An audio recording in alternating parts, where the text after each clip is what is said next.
so de brano e 687 Millbury Street na onsiesi ona bibia nso ntumi enkonkan emfa ema adwumako kese ba ko so bo echido ma anopa bia metumi tena se eboabo agudi ohun sama no de bro ene Aloe Vera International Product Dr. Samuel Ochidi aba adwama so say fan say open diabetes me patcho diabetes na how na open dropa de tu ase o cholesterol level no cholesterol o blood pressure no say nyina ye joint pains infertility me patcho asthma wakon enko prostate and say blood clot o tan nya blood clot eno na kofa ohaw ne amane bebre e de ba no enipa de say wuntini ne mutumi da ho na moja na di afurusane eno ene apomden papa pe Aloe Vera no ni binom Dr. Samia Daruma say the odiaba ama Ghana fo nyina obi ebose Aloe Vera International Product eboa etu nyarewa enyina ase ema ye ho so eto e pebinom na emwa na bibia nso entumi enkonkan Aloe Vera International Product me pa cho bra na benumbi na wani baji keke say unumbi enyumako we nyina nso ena etaye chia mo boyen chidoma eneso musonfo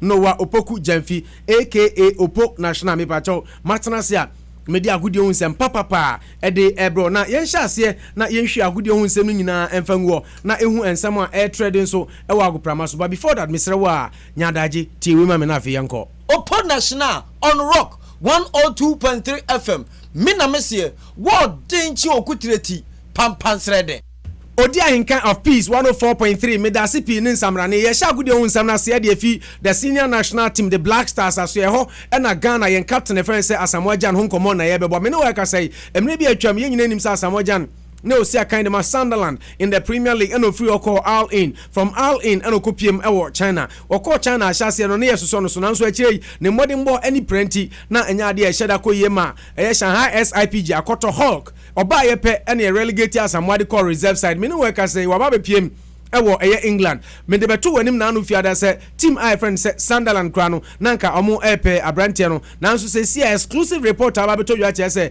enne abrante friend say Asamoah Mensah Gyan okwakoye medical edi amatim friend say eye Reading na say nyame ya adom na opase eye ni bibia de a na say Asamoah Gyan wakwako PM ewo English second division team friend say Reading na wakwako si akan so atumi edi amam na before obetumi asili ni loan move no kra no report je say agisa Asamoah Gyan otumi bono modern na opase ni medical said the yin nim no Asamoah free China and anyoma nkoyi asisia no omode no ama say team bia openu bia no obetumi afa no loan now earlier on there were media reports saying Asamoah Gyan eko Sunderland now so ene eno ntumi amamu ade aba betodwa ene Asamoah Mensah Gyan say ne de ye say oko team I friend say eye Reading eno so ene nsema aba beto edwa ye fro ne nkonko piem na ye hwe Ghana ni abrante I friend say eye Bright AJ CNN for the second time nominated wonderful finish by Aduana Stars striker friend say Bright Adair for goal of the week. Now AJ a wonderful bicycle kick ewa Aduana Stars omo match omne wafa boy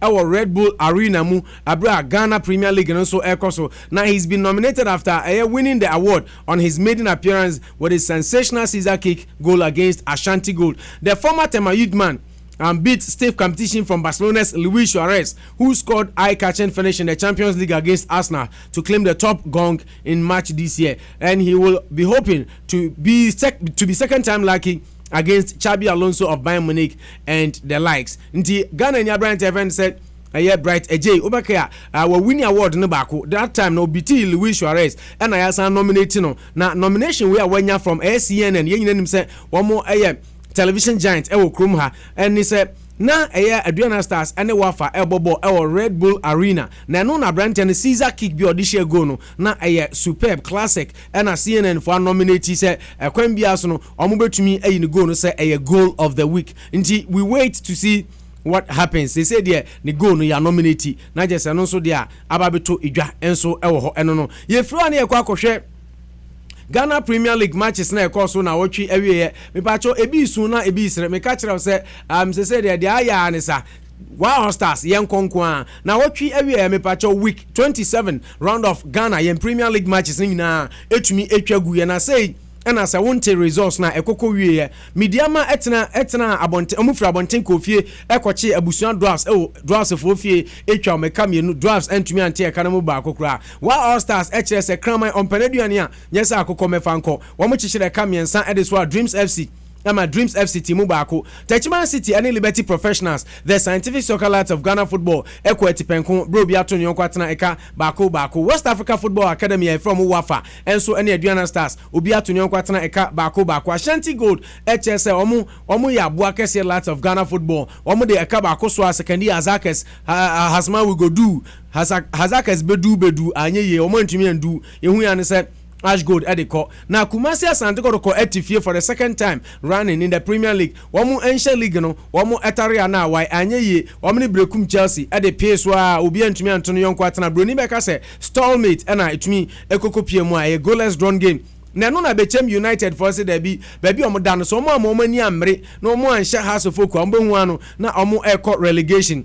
Omo chichire ka maako miensa ena ede so phobia ema Accra House folk etumi eti ekanamu eye baako ena Inter Allies enso echire new adubiase se mo nkasa league no kura no mutwa to dada adenti na se esaje gyae ho ede mamo eka 9 ena omo de so new adubiase baako kura no adubiase for so entumi anti now with those results say any said the Ghana yen Premier League table no latest way official one from the Ghana Football Association and so we see etie Wow Stars any dinkan 48 Aduana Stars Etosumienu omu 45 Kumasi Asante Kotoko with the victory with a draw yesterday Esan head to head amne Hasofok ewoninti omaba be san has ho akotoko ababe tosumien sanemum remember say Kotoko ne has inano omu 42 points Hasofok ababeto so 9 omo 42 Wafa abeto so enum omo 39 Dreams FC toso nsia omo 39 Bechem toso enson omo 38 Samson and Midiama toso 37 Ash Gold with the victory yesterday omo move to 9th place omo 36 Bekum Chelsea ni Korokobo draw on rano omo atoso edu omo 34 Abusua bonto dos na say omo form no na wosoro na omo last 2 matches enkoye Omo drop down to 11th position. Omo 34. Liberty Professionals L 12 position. Omo 32. Inter Allies L 13. Omo 31 points. So we share last 3 teams are omo that relegation zone na. Techiman City omo tosu 14. Omo 31 points. Second year Azakes etosu 15.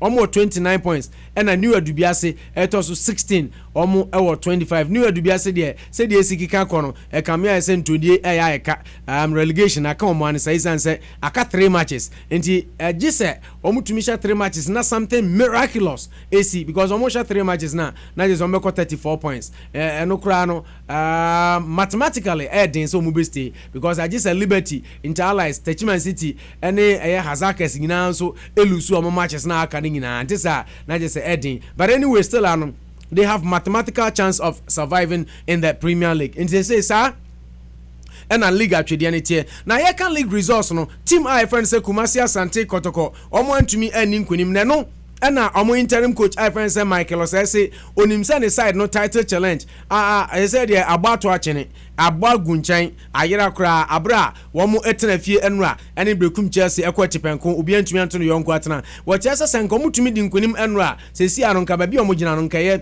ngozi nka omo 44 points anka omo ni eye Aduana Stars nka 1 point pe anka omo ni eye Wow Stars nso anka ebeba be 4 points but sesi agi say Wow Stars elusu 2 matches na Koroko wini omo de miensa aka nyina which is very very unlikely eno na Michael say nyame anim ni say de akeka kone de ayeka sa Kotoko pa beji league ne de one of the Okano Cray. Or say I think it is another painful game because this is a game we deserve the whole 3 points, but very unfortunate we didn't get the whole 3 points. I feel too sad for my guys because they played their hearts out. They controlled the game. They dominated the game. They did their best. Great performance, but the results was not as the players did on the pitch. This is football for you. Keep on working until the last game, but I must admit that it is now difficult than before. We and someone and they were there to join your chest. Nyamianim ni baby adro no credit da ho na waka aye den pa say obetumi enso age aye league nti Michael say Kumasi Asante Kotoko coach na asmode ababetu edwa enso ewo ho eno no yemfiri ona yenkopiem obekaya enche na Ghana opania ono na ehwe yagudie hu nsam so afọ hwe agudie hu nsam so I friend say ni Lante Van der Poel de betu dwa say Ghana yen Premier League aye bo no enye ade a eye attractive je say enkaja na aso corporate bodies ani amomatumi aba sponsor sanse mi betu dwa nipa bebere na akasa tie opani ni say wo na oda agudie hu nsam nyina no wo Ghana so obie wa no na okasa saa corporate bodies no na je say opam wo mu say omudi omusika beba be hye eye Ghana yen Premier League ni mu na opani di sanse no tu dwa na bisi anokre ebi nso se anya nokre Charles Taylor obeka na no fiada me be born voice e de kire o ma ne kasa se ampa Ghana League ni say enya attractive and say yen sheda need quality players any key players bia awo ye league ni ma no and a former Black Stars midfielder friend said Godwin Atram so edna no disem atum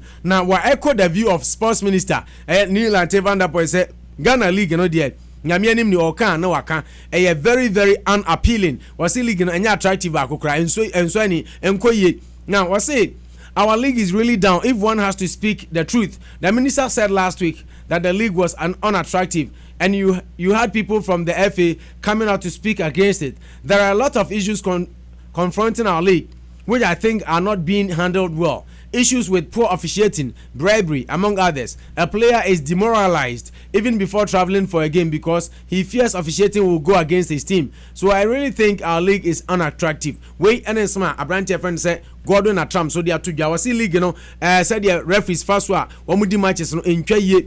Bribery allegations enti player bi kwa we kura kwa kobobola ansa na ontena ka muntu no na adwuna ye ne se o referee be di atian adenti na ese me kume ho enti wo kire se ni nyina ka ho bi ena amana ntumi anko yi a se Ghana league no IBC basa atia no so ne nsema ba betodwa abrante friends Samuel Mensah Jan Ghana Black Stars captain was say we are say enipa we ade na se hu se wa anye ni ya se o ka no kra se wa anye ni ye wasi wa regret pa say Ofri Sunderland early Samuel Jan regret his unfortunate early Sunderland exit. Now Ghana striker Samuel Jan says he regrets his unfortunate early exit from Sunderland after leaving the Black Cats just after 2 years at the English side. The Chinese-based attacker arrived in England on Sunday morning to evaluate a number of loan offers from the English clubs. The powerful attacker is considering a season-long loan move away from Chinese Super League Team Shanghai's IPG after being declared surplus to requirement. Now, Sunderland are among the 3 clubs reported to have been keen on the Ghana star. Jan spent 2 years playing in England for Sunderland before moving to UAE club in 2012. Sunderland is a good club. It was unfortunate I didn't play for many years there.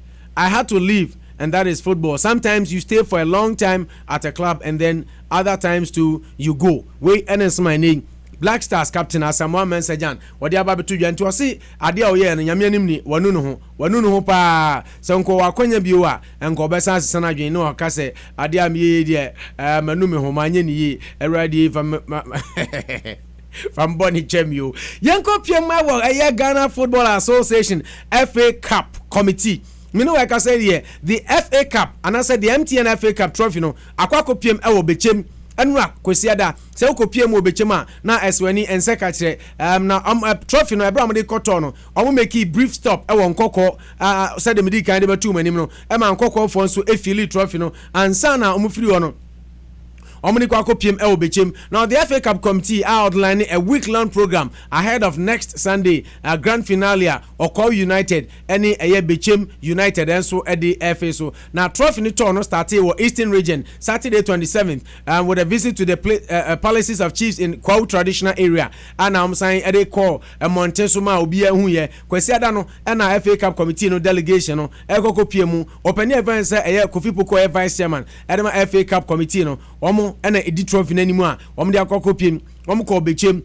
and Ebron Hafo region, where it was showcased to the chiefs and people. Now the trophy will be displayed at the MTN head office, Accra, for a photo session before that it is transported by sea from Accra to Mankasim the following day to be paraded through the principal street of Mankasim and Elmina. And she said, "Yeah, FA Cup no me pacho e home from ano e bo bia agi bia why na beje the soccer mountaineers of Ghana Football Call United and I say Bechem United. If your guess is as good as mine, Yami Adman next week live commentary at the Bebremo. I will rock 102.3. Namo who said and Nemansu Ebesi Ako Ede Afa. Abrante friend said Kevin Prince Batten Penifone can say you baby Ako baby a cadet can carry a ya baby and a Sabakoya from a AC Milan na wonya baabi anhye da enko na team friends Las Palmas abrante Wakas Mubarak recommend no de ema mpanifo no mkofa no na mo abrante no be physical no pass here na o sha say kan me no work aside 2 games into the La Liga. It's not Barcelona or Real Madrid who sits top of the table, but Kevin Prince Boateng's Las Palmas. Say abrante friends Kevin Prince Boateng or bono modin ye papa ema bibia so etumi ekonkan na je eno so dia ene etumi ababeto edwa na the entire makers anyina say Kevin Prince Boateng so far we bought two games and we share 2 goals kama abuapa ama bibia so etumi akonkan na no and o sisi ana yade na ni agie pa say nyame ama no new life in the Spanish Primera La Liga na just no so edie enonti abrante friends Kevin Prince Boateng say there about 55 minutes on the left side of the certain 4-2-3-1 formation and only one of the handful of players in the league who has scored more than 1 goal and finds himself in a company alongside the likes of Luis Suarez, Gareth Bale and Lionel Messi. More than 1 goal in the just 2-week-old Primera La Liga. Not just Kevin Prince Boateng, he is on red hot form Spain and so for Las Palmas. Not just Kevin so dia ne ekoso ewo eno no me no ekasa pa de ukopiem ewo mediama omo coach friend say Prince Owusu reporter ba betodwa say papa no ade a ajuma oye no anhwe ya ode beto ni nyina say mediama fans no a prevent head coach Prince Owusu from training with the team on Friday afternoon for causing the team's CAF Confederations Cup elimination. Say kwanya mo fa so a omo free Confederations Cup no mu no. Omo de show bia enye ye say coach I friend say Prince Owusu until last Friday na Mediama head coach oni team ni ko training oduwa na supporters ni say unim owu ahwe na ompe no toto mpe no adan wani ne ko fie o ha no se bomi na omo prevent no omo ama oni team no anye training adan a omo se papa no ko na akobọ match selection oye or the only players are pay and a Eddie Bobon, which Omufi say and what team no. Tiomonia Brepa, Senya dia, Ombeja Amho, Najas and also dia ne, Ababitu Ija enono. Niababitu Bacoso and say reference say Alan Pardew ni team friend say Crystal Palace and so Omania Brede then say Ghana nya brand friend say Abdul Majid Waris and they omso munya na nka omo epe na obeka ya akwakoba say omakwakoto Christian Benteke na still ano openia friend say Alan Pardew say this year say the Premier League ni mo sia ye den na team ketua bia ni hobio obia to big players no we hear more than Christian Benteke nko entumi emwa no and also enesma about 20 Abdul Majid Waris and ene ababeto just say bibia tumi tuto ye dia is been rumored say omo betumi akwakofa no Ghana nya brand event say Francis na osi academy Levski Sofia ewo Bulgaria league no ye Ghana under 20 striker na o share the opening goal Edmani team abra omo tumi ebo modern share 4-0 omo ni team kese baako I friend say Veroya FA so ewo league no mu eda kwesiada ewo Bulgarian league anymore. Now the 22-year-old former Tema Youth star received onto he led his team into the lead when he scored in the 7th minute after the Stadion Georgie had already given him a through pass. Ntina just Ghana mranti omwama no ni sisi omomodin bono kwa na konkan goal Francis na share no na eyade a FA pa na ifrodia na ye call another Ghanaian player who is also playing his trade in Europe, specifically Leicester City, champion club of England. Abrante friend said Jeffrey Schlupp. Me know what I said here. According to coach said Claudio Ranieri, was Brandon returning to action for Leicester in their English Premier League clash against Liverpool. Now the left back suffered a muscle injury while training with the Foxes, which has ruled him out of action for 3 weeks. Now he was not available for Leicester when they defeated Swansea City over the weekend and won't be available for Ghana when Ghana play Rwanda on Saturday in Accra. Now just so dia ene etumi ababeto edwa. Enti reporter Babitodwa HSSC ameno eka said there Jeffrey Schlupp ono so dia Babitodwa say nyame yadom na international break no ba na wie epe obetumi ababe gina masi akan e de ama Leicester City. Now unfortunately Ghana ye match ayebo ye ne Rwanda no enya dia Brent event say Jeffrey Schlupp obetumi agina abo sabo ni bi san say sa time no nya dia ne ho atumi aton ntinya dia obetumi abo sabo no so ebi nti Jeffrey enso ho nsama atumi ababeto edwa enso ewo ho eno no yen konko piem na yen hwe Ghana asesi ane de Premier League na mu ayehye na goalkeeper no race no so emu ayehye Bechem United striker friend say Abednego Tete se sia no waba be toso mako miensa e wo Ghana Premier League goal king chart no na wotwe awie ohye goals mako miensa obo hat-trick on Sunday Abraham Mushe 3-1 over Hasselhoff. Now it was his second treble of the season for the Hawks, who are now on a 4-match winning streak. He has now tallied 12 goals and only 2 behind leader Yaya Mohammed of Aduana Stars. Liberty Professionals talisman Latif Blessing is on 13 goals. Not just and also Eddie Anenti.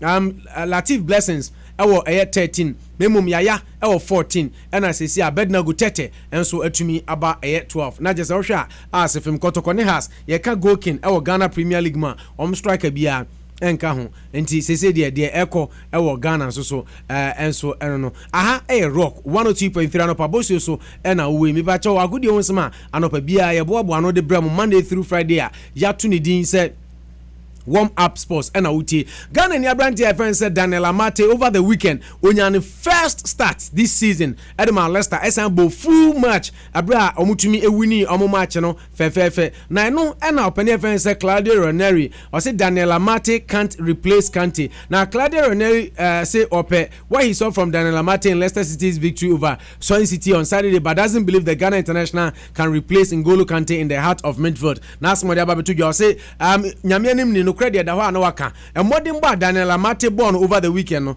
na it was phenomenal nemum asema oka ene se asema oka ene se sisi ane de wonyi ntum kra se amanfo keka ka se Daniel Amate ball our boy nti obetumi a replace Abranti a friend se eye N'Golo Kante wase enye no credit biara da N'Golo Kante eye N'Golo Kante ba kope eno so ne nsema ano so ode ababetu idwa me pacho yen fro ne nkokoswa amano ne nsem ba ko mienu ababetu dwa rumors and gossip players bebre teams bi omo but before that yen share Premier League matches eno so etumi ekoso ene eye matches ene enso so nyame yadoma bi bekoso over the weekend so international break shase but before that yen konkohwe Premier League matches I also Spanish Primera La Liga games also na memfa results ni nyina ema quickly na afi yanto adwumade ni so na yehwe ensem so a atumi apiepie na say dem di kan no akwa ne say CID English Premier League no teams mako miensa na ayi omutipa a omani abre se kwan bia so omobetumi edin enkan Premier League nemu ye sha ase memenda no na ye hwe matches so etumi ekoso Chelsea etumi echi team my friend say Burnley shomeka mako miensa ma Burnley entumi ante e kanemu ba kokra Brand friend say Eden Hazard ana otumi bɔ no modern eto atena edikan fefefe ede ema Chelsea ansa na William ede ba koka na Victor Moses enso ehye the first Premier League goal ede ma Chelsea so this season ede eka ho na ohwa na just Tottenham Hotspur and Liverpool na start here omo bɔ 1-1 ano papa 7:30 no mo de face so Crystal Palace enso tena fie omo ne Bournemouth and de face so obi ato nyon kwatena ba ko remember so omo say penalty Johan Kabay entumi anhye Everton unbeaten so far in the younger season omo winning 2 matches and omo draw 1 Saturday no omo share Stoke City akaba ko a omo entumi anti na Leicester City defending Premier League champions omo so sorry free omo nam ebra omo twifa Swansea City so eka mienu a Swansea team ba ko na Leicester lead 2-0 and omo sanya penalty and Riyad Mahrez ko bo say nti omo share penalty na omo kill game ni ntem na Swansea take kan ba ko omo 3 ye ka de ka game no san turn to be draw Southampton and Sunderland share the spoils ebra obi ato nyon kwatena eka ba ko na Watford enso etena fie Emma Wenger team friend say Arsenal and so yotumi enya omo first victory Alexis Sanchez Sampa he's back to form onya penalty edema Arsenal Emma Abrante friend say Santi Cazorla boshe na Sanchez no share na Mesut Ozil so de ba ko kan ho Abrante friend say Marcus Rashford 92nd minute na Manchester United ni Hull City bo goalless run game and Abrante no itumi breaki there James share the only goal edema Manchester United boy Emma Manchester United so tumi di nkonim memenda no games e course wo England no Spain so memenda no eba etwa Valencia e ka baako o man tumi ante Osasuna so tena fie Real Sociedad she ni mienu wantumi ante baako kra na Real Madrid enso na 1-1 last minute ansa no munya winning goal over Celta de Vigo and team friends Leganes enso any Atletico bi antumi Antonio Yonkwatna German Bundesliga Augsburg etena fie ma Wolfsburg twa 2-0 Borussia Dortmund etwa Mainz 05 eka mako ochano eka mako mienu Borussia Dortmund twa Mainz 05 eka mienu ma team baako. Frankfurt etwa Schalke eka baako ma ntumi ante. Hamburg ene Ingolstadt eko etipenko. FC Cologne etwa Darmstadt eka mienu baako kra no ntumi ante. Ena Bayern Mönchengladbach enso twa eye team FNC Leverkusen eka mienu a ono so etumi ate eka na baako. Saturday no Serie A no Lazio tenafe Juventus hia na ka baako Kojo Asamoah ball the entire game. He was phenomenal in midfield. Ena Napoli so twa Inter Milan eka 9 Inter Milan ezedie enko etwa AC Milan eka 9 mo team mienu ezedie AC Milan Inter Milan nyina enko yekura na jese ne ekoso memenda eno no enra kwasiada uko PM ewo England West Bromwich Albion and Middlesbrough ena boy Ghana ni Abrante Evans Albert Adomani team ne Middlesbrough Borough nanso areho sem se enra 18 man squad no kra no na ne din enka ho Manchester City nso se dem di kan no omo ho kire omo nanso omo etumi edwane from the scare of West Ham United Abra omo share omo eka miensa ema mo timu baako Abrante Evans Raheem Sterling ena fi Fernando ena she goals no Fernandinho Raheem Sterling share 2 goals ena Fernandinho de header baako fefefe eto so Spain Enra Alaves ena Gijon obi anshebi Las Palmas said the mekano omo dismantle Grenada kanum ema Grenada timu baako said the mekasa Kevin Prince Boateng esan eshe goal no ena Barcelona so eshe Athletic Bilbao ka baako a omo antumi antansa na Villarreal ena Sevilla so obi antumi antono yonko atana enra wa Germany no Hertha Berlin eshe Freiburg 2-1 ena Hoffenheim so ene Leipzig enso ebo eye 2-2 Italy enra Inter Milan etna fie ene Palermo ebo 2-2 ebo 1-1 sorry ena Cagliari ni Roma mom ne ebo 2-2 team my friend say Crotone omo etna fie Genoa twam 3-1 Fiorentina twa Chievo Verona 1-0 Sampdoria bono mode etwifa Atlanta so eka mienu timu baako ena Sassuolo so kire Pescara so obeba me fie baba baako kra unya 2-1 ene ko wie Torino eshe Bologna ekwanum Emma mutim baako na Emmanuel Ajimanbadu team ifense Udinese etwa Empoli eka maako mienu Emma omoso antumi ante eka no baako kra wo France enra no Bordeaux twa Nantes eka baako Saint Etienne Toulouse obi anhyebi ena Monaco omache sampa omo okrum omoche Paris Saint-Germain PSG ashome kama maako miensa ama PSG tumiti kano since the departing of Zlatan Ibrahimovic Paris Saint-Germain has never been the same team America Crodium ha obehwem league matches e course nra Abrante Evans said Frank Lampard and Ronnie Ricardo Kaka team ni share tina Lampard versus Kaka na Kaka chesa ampa penin depending wo mutumi bo mmodin ene omde face etwa Frank Lampard mu team eka mienu mo team ba kunze Kaka osi akan ma Orlando na New York City FC nso na Frank Lampard wo agokensen ba wie no na Ricardo dos Santos Kaka wadi Frank Lampard New York City FC sunkuni mo twa mo 2-1 Portland Timbers enso etwa Sounders kan nan mo team mienu na New York for nso so aka ba ko de so a ye team New England Revolution ba ko omo nso antumi anti na je se ne ekoko wie enso ewo ho eno no now kwakwohwe said the league atwede ni city right now ewo England Manchester City na edinkan omo ewo 9 points Chelsea tosu mienu omo 9 points Man United tosu miensa omo 9 points na Everton eso etosu 9 omo ewo 7 points and so far these are the top 4 clubs ewo Premier League nemu yefro na yenhwe rumors and gossip ba ku mienu bi na afi yemfa agudi onsam nyina ensi Nya Etienne say Man United captain Wayne Rooney should retire from international football in order to continue playing for his club, according to England striker fence Alan Shearer. Wasi baby a Rooney adruno. So ka so bebo England national team no asambo club obe winning out in term. Enti ono de o catch and say be ya nka Rooney ensesa na adwene na onja England captain nto no concentrate our Man United na yekọ West Ham United o Abrante Evans Mikel Antonio me pa Chelsea see England for afre no wanya call up say omra mesi akan for made 3 Lions ema bibia nso entumi enko enkan na je se no nso ede no ho akwanya nso say obesan atumi esi akan ede ama Jamaica na sisi a reporter ababeto dwa che say Abrante no turning down the offer to play for Jamaica in hope of a 3 Lions score and an inside to me can wenya. Now Chelsea for also have had a bid for Real Madrid playmaker James Rodriguez rejected, but Madrid president Florentino Perez will be open to a 60 million deal. Chelsea for the deal koisen komo kwakoto James Rodriguez. Na Daily Mirror say sika Chelsea for the coin no omo to atwene Real Madrid for so omonye. Na according to Daily Mail no or say Real Madrid president Florentino Perez say Chelsea for etumi apo bid no do 60 million pounds sterling there and ya Abrante ni bia ombeton edno amomo. However, Real Madrid manager friend said Zinedine Zidane has said the Colombian international will stay at Bernabeu. Real Madrid say omo campaign for some beton no Zidane still ano ohiano. Daily Mail dia betu just say Man United for say one person de £1 million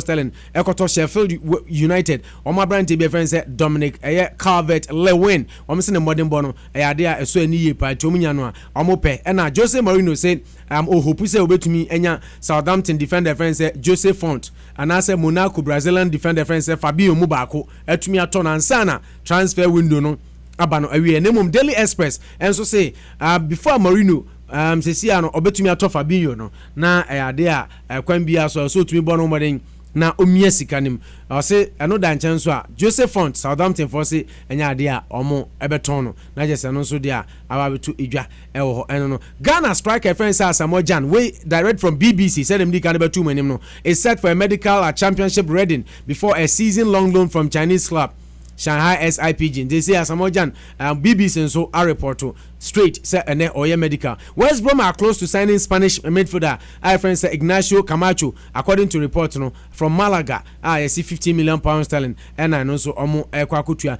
Chelsea defender friend say Kurt Zouma Kofi J defender pa is wanted by Bundesliga side. I friend say Shaka. Unim say new coach, new law. And now coach Biaso ba woni players. Sisi Kurt Zouma wa fit there but Chelsea 18 ko nyamungura. And no na sisi team friend say Shaka for say omunya Brentford kra on loan anka omo epe. Meanwhile ko wakata friend Daily Marker say manager friend Antonio Conte could bring in a defender. However, with Chelsea ready to play 21 million for Fiorentina fullback Marcos Alonso, not just Alonso Eddie no. Yes, so a defender for Tomu Kope, Fiorentina fullback friend Marcos Alonso. Juventus Fonso Esenanka Omo Epe.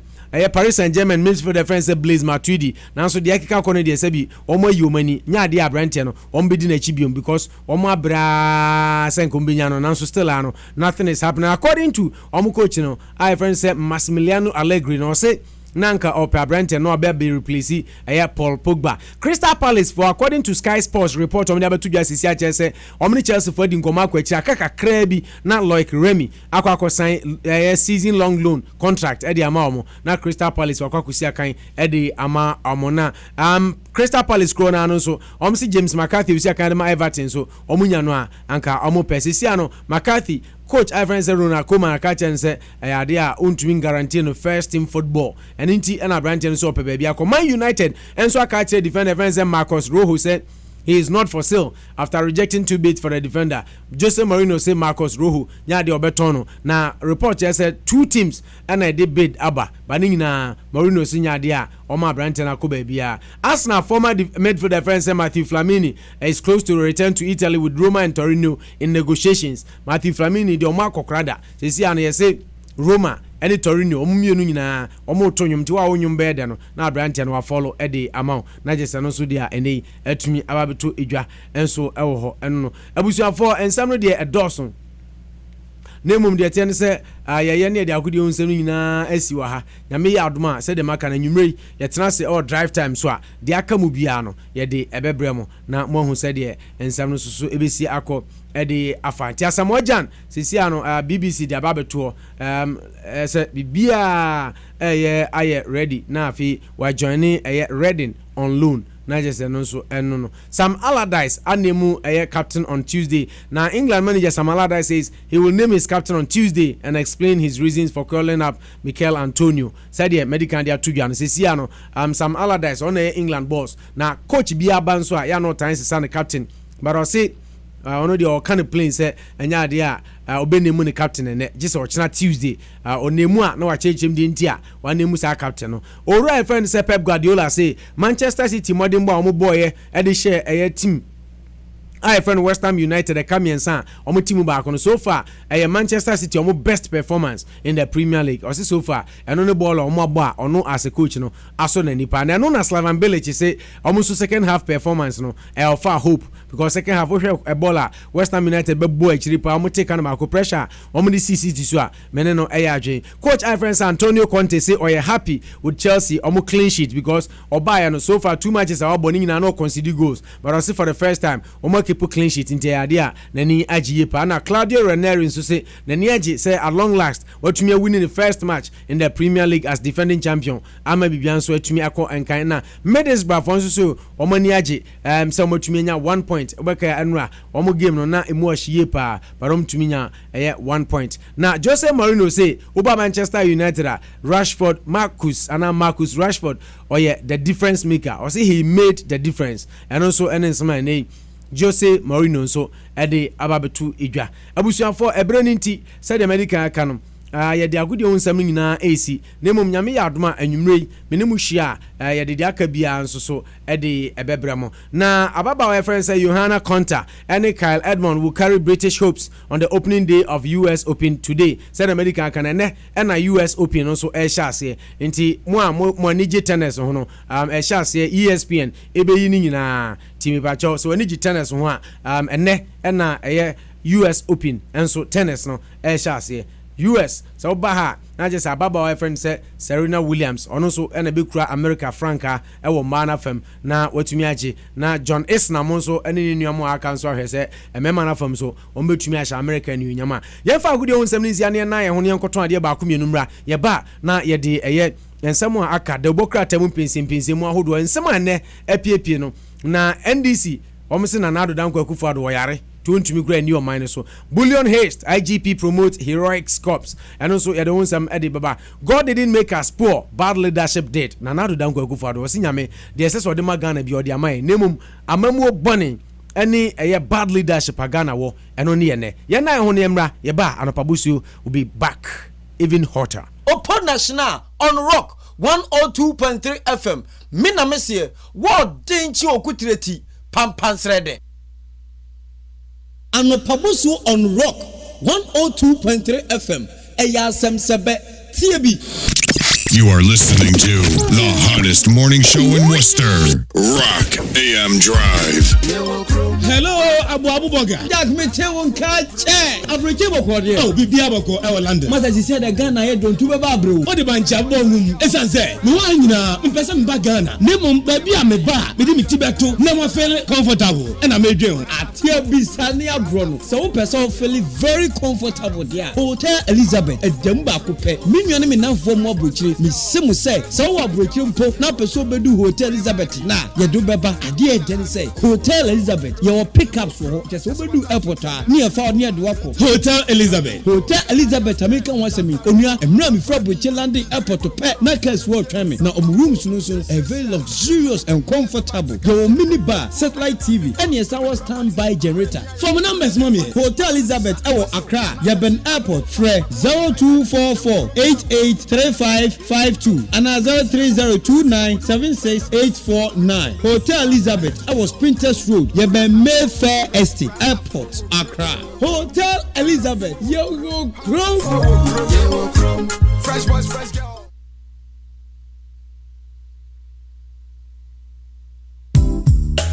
Prudential Insurance Company of America Munisize Muye Pabene Awadwumayim Sa wo pe auto insurance policy dia eno ani Prudential Insurance Company bia na wo so open life insurance policy anu betimi aboa abawo ma no daache ho ban anu nti ana mekanfo Prudential Insurance Company of America the amount yaya health insurance long term care retirement funding and mutual funds nyina Prudential Insurance Company of America adwumen yabim say insurance nko na hwɛ dia onua hwɛ na wan kwati kokoniwa fa woni to Prudential Insurance of America so na yɛ de yɛ kantinka ɛwɔ adwumen Prudential Insurance Company of America ɛwɔ 9 East Mountain Street site 205 Worcester MA 01606 Frame 508-459-2875 Anna 774-253-2282 Fax 508-459-2875 Email address esrifinyaku@prudential.com Prudential Insurance Company of America Womuni classmates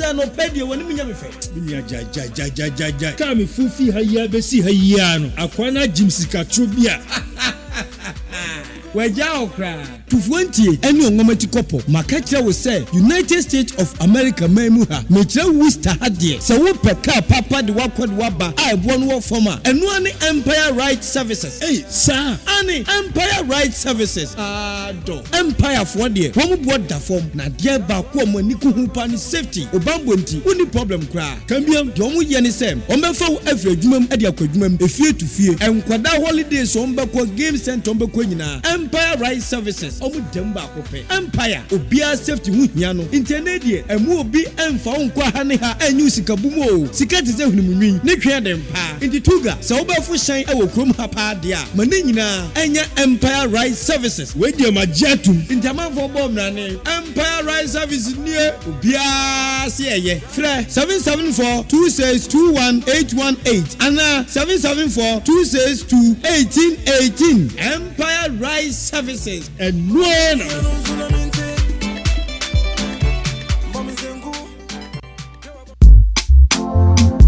Hey, Tommy, are you not going to work today? And now you ready? Yeah, you ready? No way. It is because I have invested my money with a company in Ghana known as Echo Capital Investment Management Limited. That is taking part of the arbitrary work stress off my shoulders. Really? Oh yes. And you know, my association with them has made it possible for me to reduce the number of hours and jobs I do in a day. Hey, how is that possible? Good. Let me tell you. Echo Capital Investment Management Limited is an investment management company licensed and regulated by Securities and Exchange Commission (SEC) and National Pensions Regulatory Authority (NPRA) to provide advisory services and manage funds for both private and institutional investors. These regulatory bodies regularly monitor and supervise investment companies to ensure that your funds are well secured and properly and timely invested.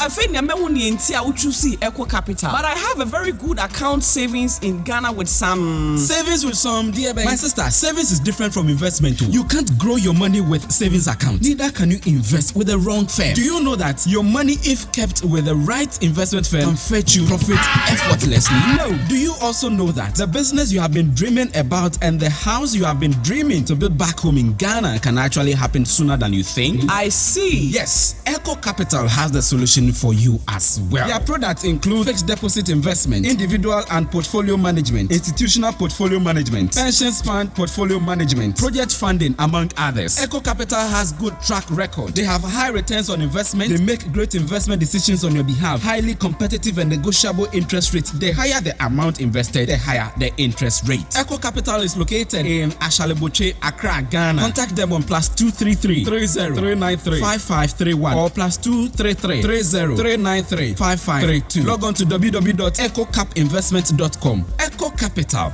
your financial anchor. Your money is safe with us.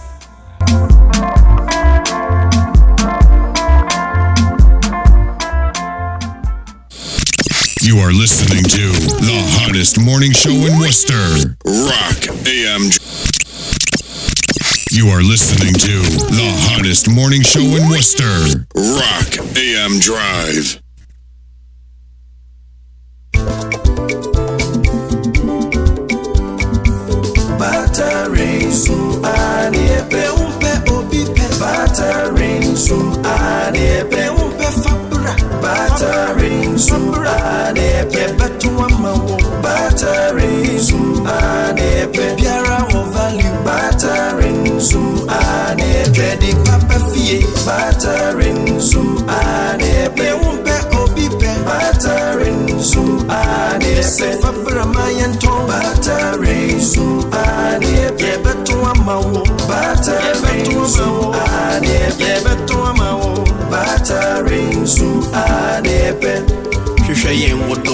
www.batteringzoom.com. Battering Zoom anepe. Labor Day weekend Worcester Bayer Day Shannon Son Sanyame Aduma September 4, 2016 Fabulous Kumasi Asante Kotoko ana Accra Hearts of Phobia edi siani ewo Worcester ha bra na betai ultimate wan na behye Kotoko ananse Hearts na behye emre no eye no 4 p.m. sharp ewo Worcester Academy Park Jumadie eye Club no Mexico ana fe Anochi Chrome Restaurant omo na hye a omo de ba brai agroni from Phobia ananse Fabulous no 9 pepe na wo stadium bra behye players akukuda me wo Worcester ha wani ebe gise wo be sere sa na ni je enuane afa ni gise mbebrebe koso ewo Worcester Academy Park no 9 pepe na wo ho Fabulous ananse Phobia brai na beta ultimate.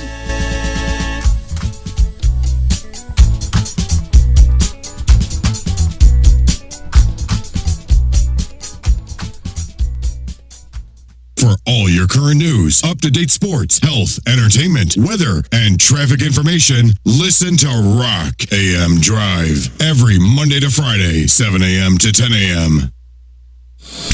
You are listening to the hottest morning show in Worcester, Rock AM Drive. Rock 102.3 FM. Mama ye tensam mena mesie wudia hinkan bema mu tim woso butantim.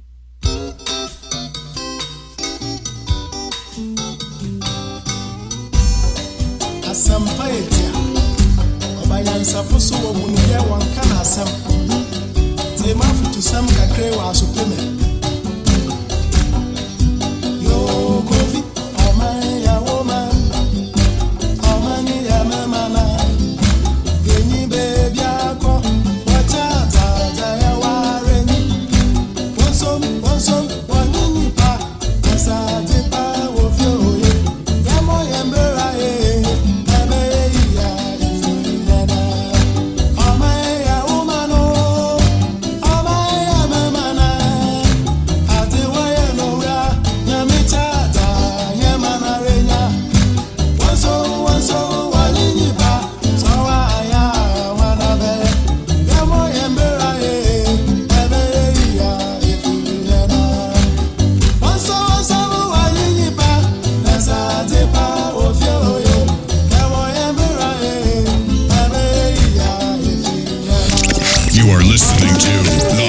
Morning show in Worcester, Rock AM Drive. You are listening to the hottest morning show in Worcester, Rock AM Drive. Free yanara. Abusia for mama chima makwa baby kokoto ade kakra. You are still on Rock 102.3 on Paboso so. Say them di kaka no. Your brother said the Democrat mun pense mu bramo. Na IGPC obo police for be abaso police for ben. Yakoba ni saying na abaso bonu nsu free he. God didn't make us poor. Bad leadership day. Nanado Danko Kufuado. Wenu ne nsam aka na yebedwendwe ho abobo ho na yamo ho nsam so apiepie na sisin so ye manmo. Na Cameroonian fast that needs to be Emma Alpha Travel Agency 525 Main Street. So pay ticket to crime me pacho Alpha Travel Agency on only the right place. Odoba kono aside wa bawati as e bonu so efo. Edwan Sony Yolanda Bekasa Alpha Travel Agency, the best travel agency by far. Asida kese panso ko de ama Danko Food Retail Outlet. We dey call 195 Pleasant Street. Adwene mpuna makranti owi opokutre ni na benya biato. Danko nkwa na ewo adwene enam a wo de bon kwan o tim se koyie. What you say?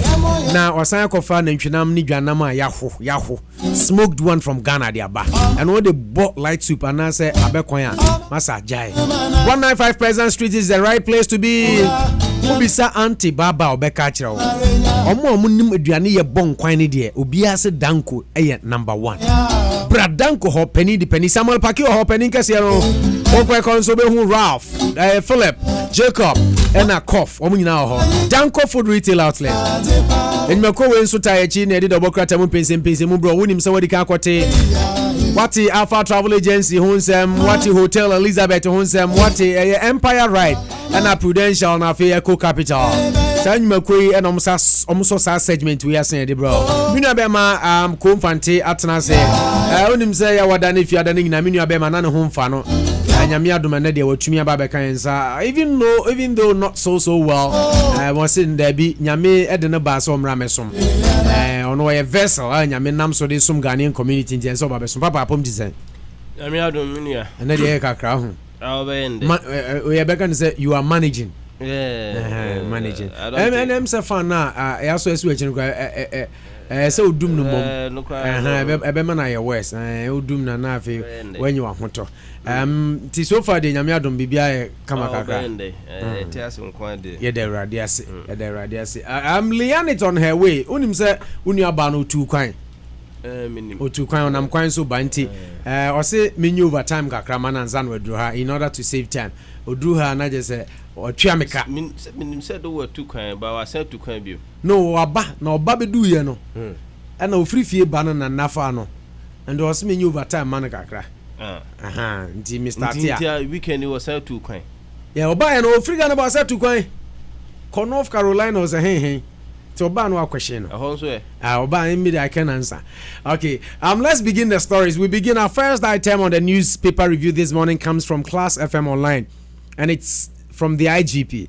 Bullion haste. IGP promotes heroic cops. Now, police patrol team officers who arrested their colleague officers who were engaged in a bank robbery in Eastern Region have been promoted. On 15th August this year, 2 police officers and a civilian were arrested in connection with an attempted robbery of a GCB bank bullion van at Mami Krobo in the Afram Plains South District of the Eastern Region. The driver of the van was killed in the incident while a police officer accompanying the van also sustained gun wounds. Announcing the promotion at his induction ceremony, Inspector General of Police, Mr. John Kudalo, the IGP, condemned the 2 police officers who were involved in the robbery, saying such acts will not be tolerated in the law enforcement body.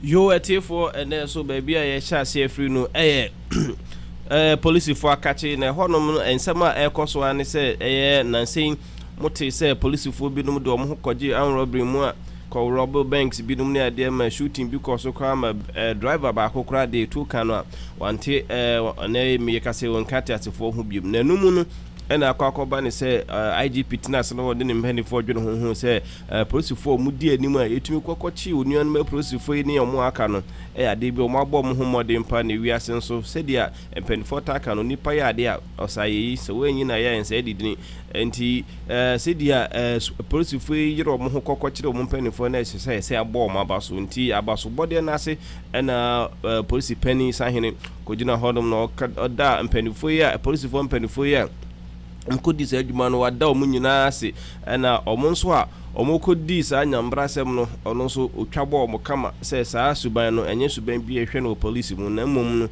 onuanom a omo yiro omo kokoche no sa adwuma a nkofo no ye no na ehwe police fo nyina be sa na Ghana afa na ntoma pafra enti IGP John Kudalo ne de no. Moving on, this is coming from City FM Online. God didn't make us poor, from Nana Addo Dankwa Akufo-Addo.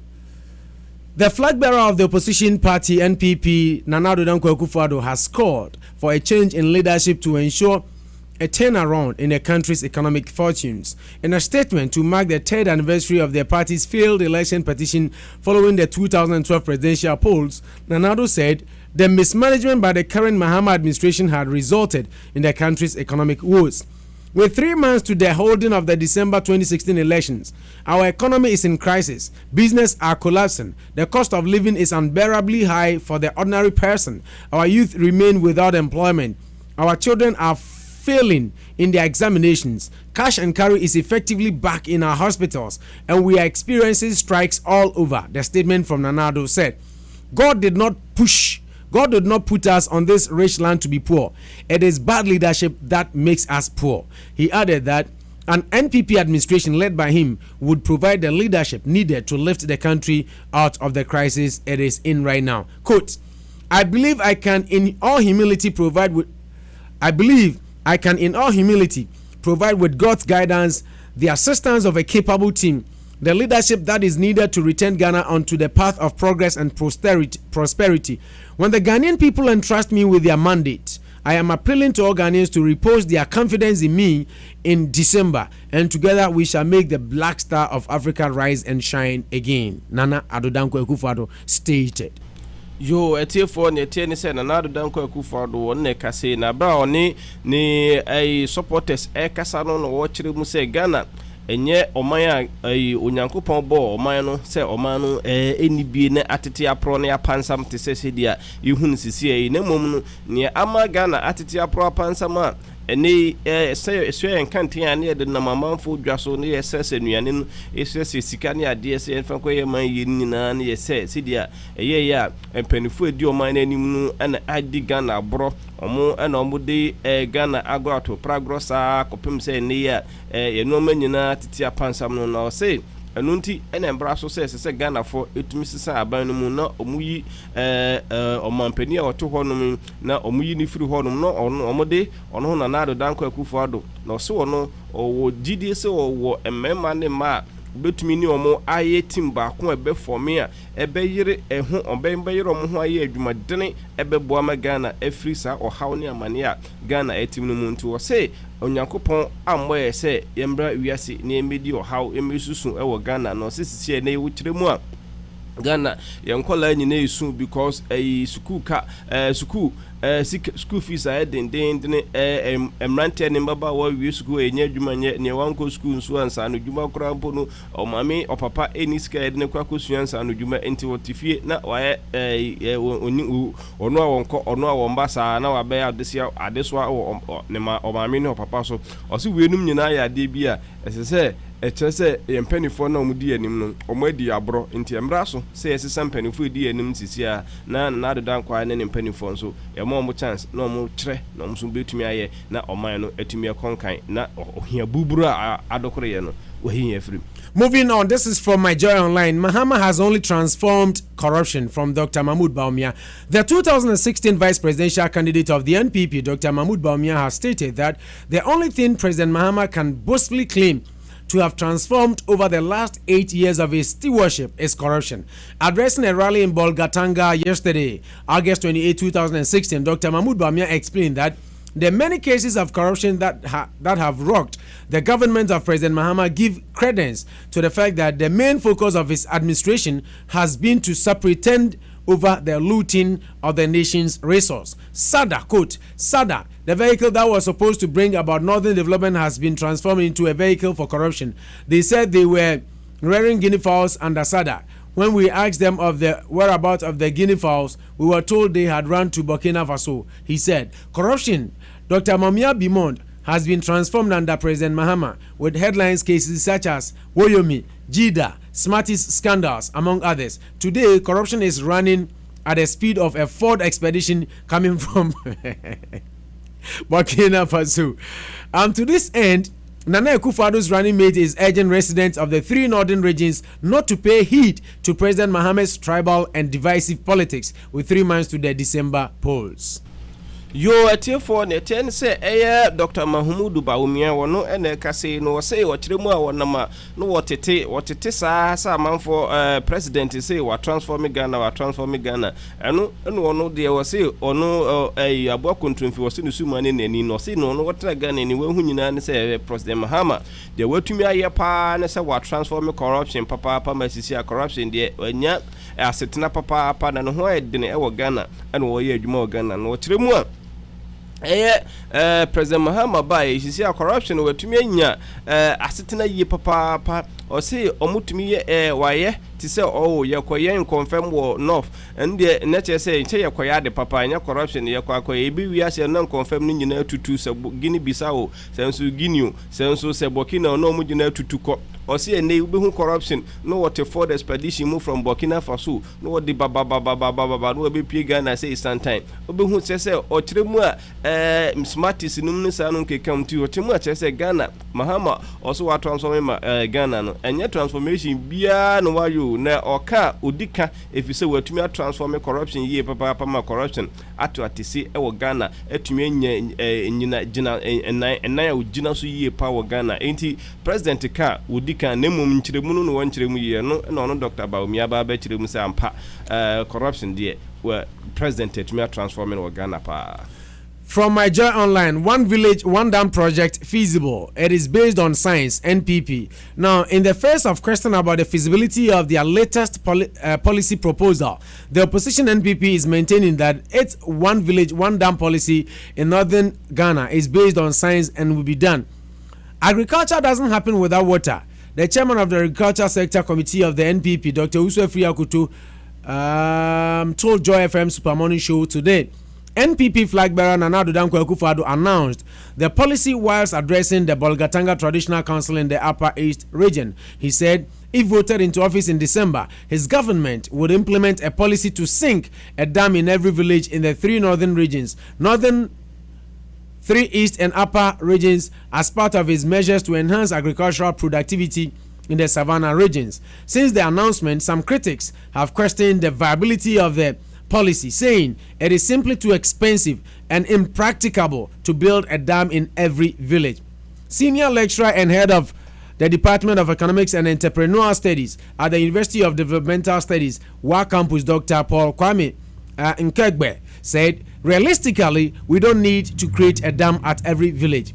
He said currently there are existing dams which are falling apart because of lack of maintenance. These dams, he said, should be maintained to make them accessible to farmers. Then we will know exactly how many other places we will need, whether it's a micro irrigation scheme of a small dam. He said the cost of constructing a dam is simply too prohibitive. It may not be possible to build one in every village. The NPP MP for Kwadaso in the Ashanti region disagreed. What Nana Addo is talking about are small community dams. You could even have 2 or 3 dams in a village, he said.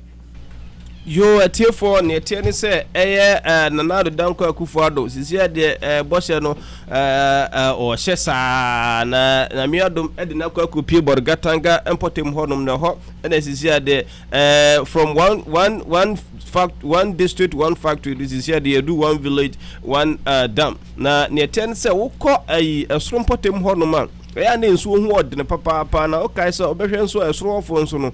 Omo yakuafo nso de omu hia nsuo pa antinia ewo esoro mpotem pa ne se. Wo se ya no mo wo dam kitinkiti bi sa ya na nsuo no wom te ya sa omo se nsuo no omo de water mo emfudie ne ade ne sa na no ana Nana Addo Dankwa akọ Bolgatanga mpotem hodo no ne mpanifo kasa na omotwetwe commander supporters na begu bogi sisi ya no se afi we de mbombode anto abanma me na munjai NDC fo achiri na se moto abanma me pa na mbade a ende village bia bia village bia krasi bia wa hanom bia ne benya dam ba ko se de be ya ekuafo ne ade wo hodo ma omo yekua no ombetumi asese nso no de aye ekua no eno ana amanfo ti asem no zi Nana Addo video one village one dam and then the be pa we de nya de betumi abaso ma na yeyi na no na your church ni bia ono no oichra de wo University of Development Studies friend said Dr. Paul Kwame Nkegbe ono no tremu a osi enya de bia osi dam no board den papa osi dam ya de bia no board den enti won pese into one person ebeba ne say ye basis obesisi dams bebre na mum no kyeremu a sisi a ye kase dams bebre ewo Bolgatanga ne northern region potem honum bebre ya SSA a yentumi maintain na ni nyina SSA enti sanke oyi o promises obeboa me SSA dams na SSA no na mum kakra bi no de beka ho ma se de be ya ekuafo no ho ba hen ha omo na omo no ba ya na ye ya enke beboa na se BCC dams bibre zade ocheche fo ichiremu Dr. Paul Kwame Nkegbe chira ade we de enya de bia betu ya asheda ye bia asa ensem nyina no. The next story comes from Ultimate FM Online. President Mahama must be impeached at all costs, Osei Owusu. Now, the ranking member for Legal, Constitutional and Parliamentary Affairs, Joe Osei Owusu, has stated that President John Dramani Mahama must be impeached at all costs to serve as deterrent to future leaders of the country not to condone in bribery. According to him, checks and balances must work in the country and that the president's conduct denigrates the presidency. Members of parliament were summoned by the speaker to return to parliament on Thursday after some minority MPs petitioned speaker asking for the impeachment of the president over the Ford gift saga. Speaking on Abusuan FM's Abusuan Komo hosted by Kwame Dinkra, he warned that the president is impeachable at all costs. Yo, etie for ne tie ne say opinion your friend is Joe Osewusu adodo na ta bonum na ne eka say Joe Wise wono e eka say wo call Asante Mantemo no e no ye ayi emrase bedwani e wo bekwa importem hodum no watremu a osese eye president John Dramani Mahama kwan bia so se papa mu boni mu se papa mu boni mu se yehwe na se Ghana for hwe no mu emman impeachment pa wonu konsa pa efi aban mu efi se eye openi John Dramani Mahama oye president, sitting president of the Republic of Ghana ma ahonidie amma Ghana presidency no ni nyina ne se eye openi oye contractor ewo Burkina Faso tumi akofa achede a ono ankasa president otiremu a enya de ankese se wosum if you say achede e boro $100,000 de emu dududu ena enso president wode ba na president esum enti wenum nyina kire se ya de bia esese ai impeachment no de esese baso pa na asem nyina tin se parliamentarians omo break kakra emu ana speaker opinion FN say Speaker of Parliament ono up to and safra parliamentarians nyina so mombo modern edimanim ya obia entumrika no sambre Parliament Hall na assembly aba na aba say minority MPs no abomodia ba minority MPs na abomodia ba the assembly aba beto table so say some modern na impeachment process bi omde aba beto no say omohwe na start process no edimanim ya nti sade say speaker of parliament no speaker of parliament no modern na o convey parliament na parliament for started so omoye bibi omoye ho adwuma nti ti ameno ka say the parliamentarians ni nyina asa aba back omasa convey back aba betna ekundwa mu nti enim ne bekoso nti jo Osewusu de say and they say impeach president for Southford they are revisiting Southford saga no Ford so atwom atwom say ade wade awie atwom say ko fa nsam ye ko fifi funani samaya na ebi hu ade Ghana so nsam de empo mo hu sa confront. Okay, let's pick this story before Leon takes over with a couple of stories now here. Ford gift, impeachment needless, appeal for it. Now, anti-corruption crusader PC appeal for it has described as needless a move by the minority in parliament to impeach President John Dramani Mahama in connection with a Ford expedition gist he received from Burkinabe contractor Jibril Kanuzwe. The minority in parliament on Thursday moved a motion for a probe into circumstances that surrounded the gift of the SUV to Mr. Mahama by Burkinabe contractor Jibril Kanuzwe has said. Burkinabe contractor Jibril Kanuzwe, PC appeal for it, says it is not needed. The opposition MPs filed a motion after getting over 100 signatures of their members to compel the Speaker of the House to summon the House from recess. Parliament was originally expected to resume sitting in late September. The investigation is meant to be a precursor to Mr. Mahama's impeachment. However, Mr. Apio Fori, an ex-legislator for Asikuma Odobina Brakwa, told Chief Jerry Forson on Accra 100.5 FM breakfast show Ghana Yansum that once the president did not register the car in his name, but rather added it to the pool of cars at the presidency, he cannot be said to have corrupted himself, for which impeachment procedures should be initiated against him. Quote, what wrong has he, Mahama, done? If he received the car on behalf of Ghana, then the impeachment is needless. It would have been justified if Mr. Mahama had received the car for himself. PC appeal for it stretched.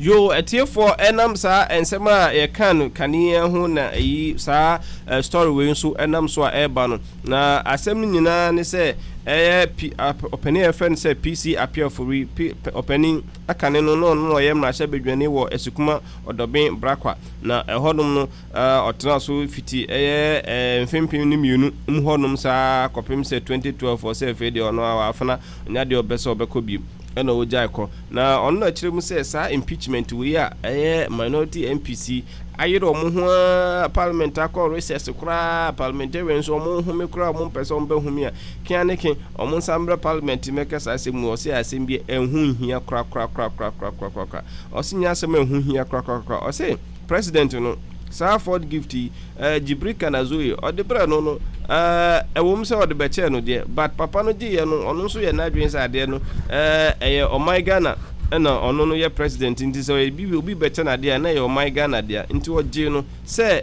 o my Ghana dear wanje said dear ya ono ankasa ne dear and a registration no so one register wo ono ankasa John Dramani Mahamadim o register wo ono ankasa o register wo o mine dinimu enti no wanwa se no wanwa se akwakoba se amanfo minority MPs na yiro mo ho ase kiane kin ompese omo impeach no wo ho nti si ameno ka se de omanya MP signatures nko be over 100 na no na omo di gina so a sisi omo prese ye impeachment procedure against him yabeko Ghana ye ne minority in parliament bibe kasa bi enipa mi no ana mi nsakra ye no mbebo nkomo na ye bisa the rationale behind yabebo en mode ye ne honorable Kokufu be kasa ne honorable Benjamin Kofi Ayenso yabeko ahoma no so na ehwe na ye ne omo na ye bisa say impeachment if Leana Balian take over.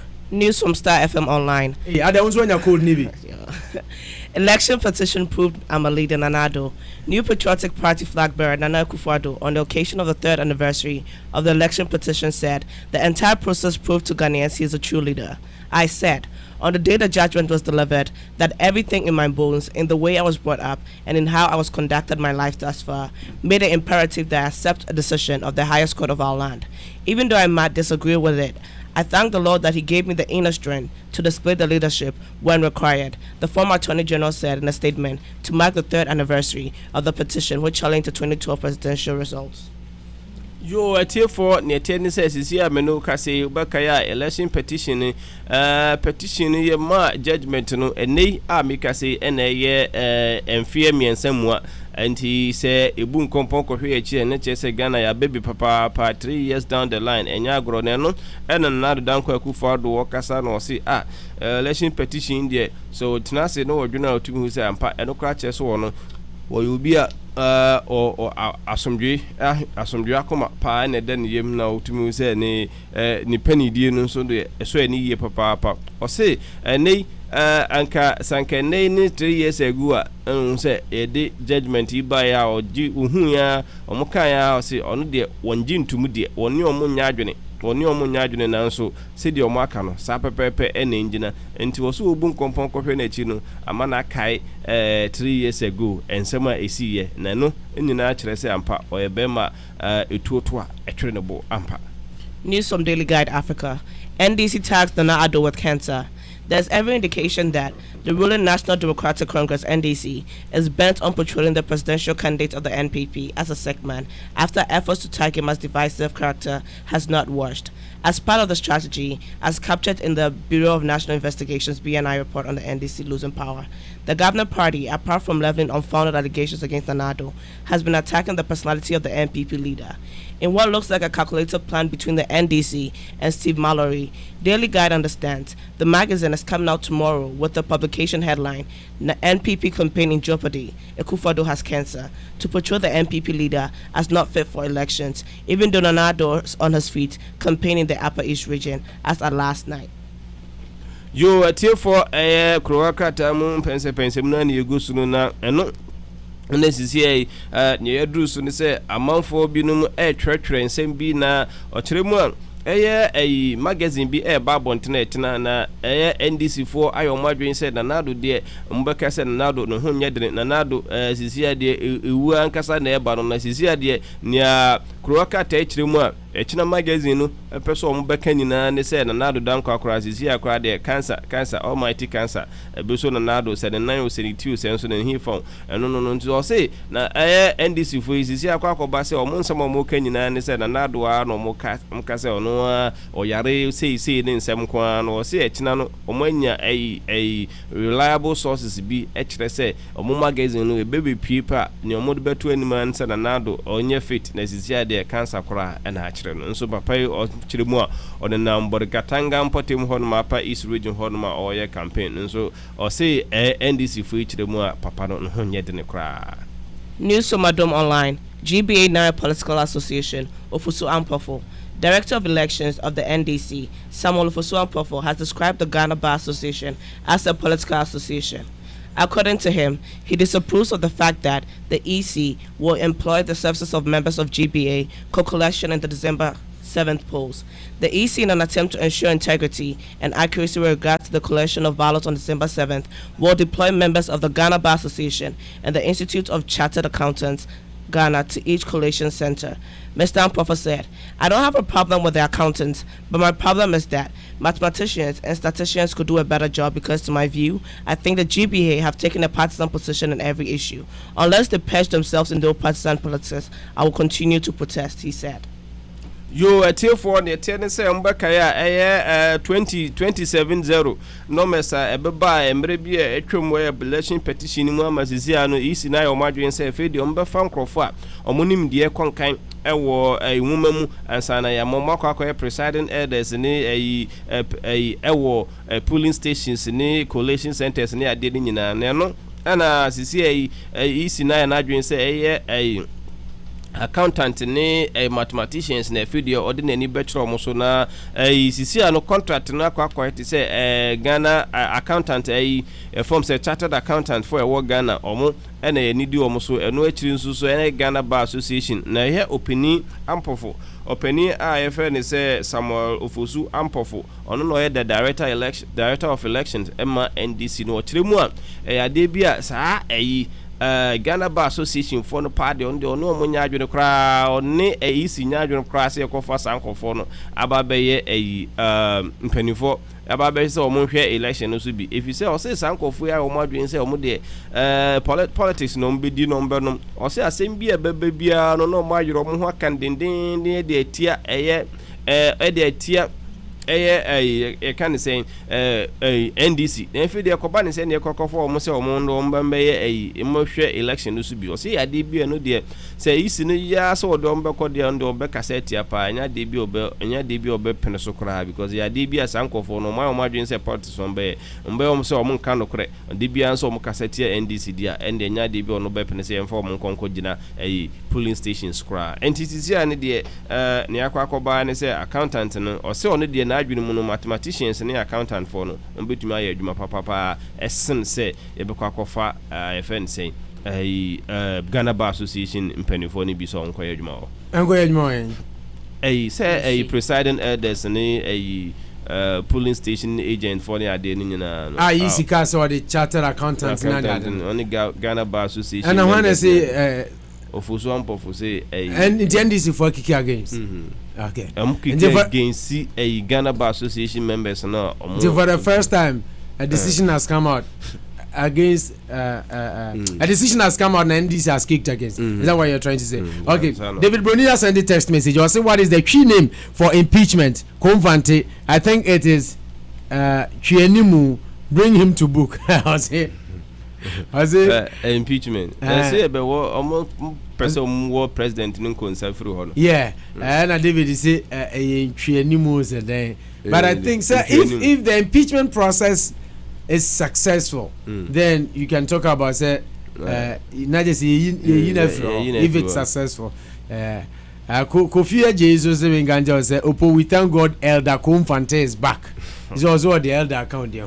We thank God Elder Konfante is back. Okay, Yemfa the Bokra Temu Pensempe. I think you have one more story. Now Yemfensi yo. Maurice Ampo has now Maurice Ampo say Jacobeche Melam Tenini Mame die.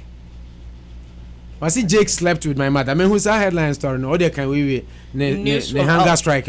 News from Ultimate FM Online. I drink only coconut water for my hunger strike. Maurice Ampao. Private legal practitioner Morris Ampao has revealed that he has been living on coconut water ever since he embarked on the 10-day hunger strike in protest of the release of the Muntie trio. He denied eating any food during the period, which ends August 30th, 2016, insisting from dawn to dusk he only takes in coconut water irrespective of where he is. And livid Morris Ampao claimed he will not back down on his resolve to challenge the remission granted the trio, even though Article 72 of the 1992 Constitution gives the president such powers.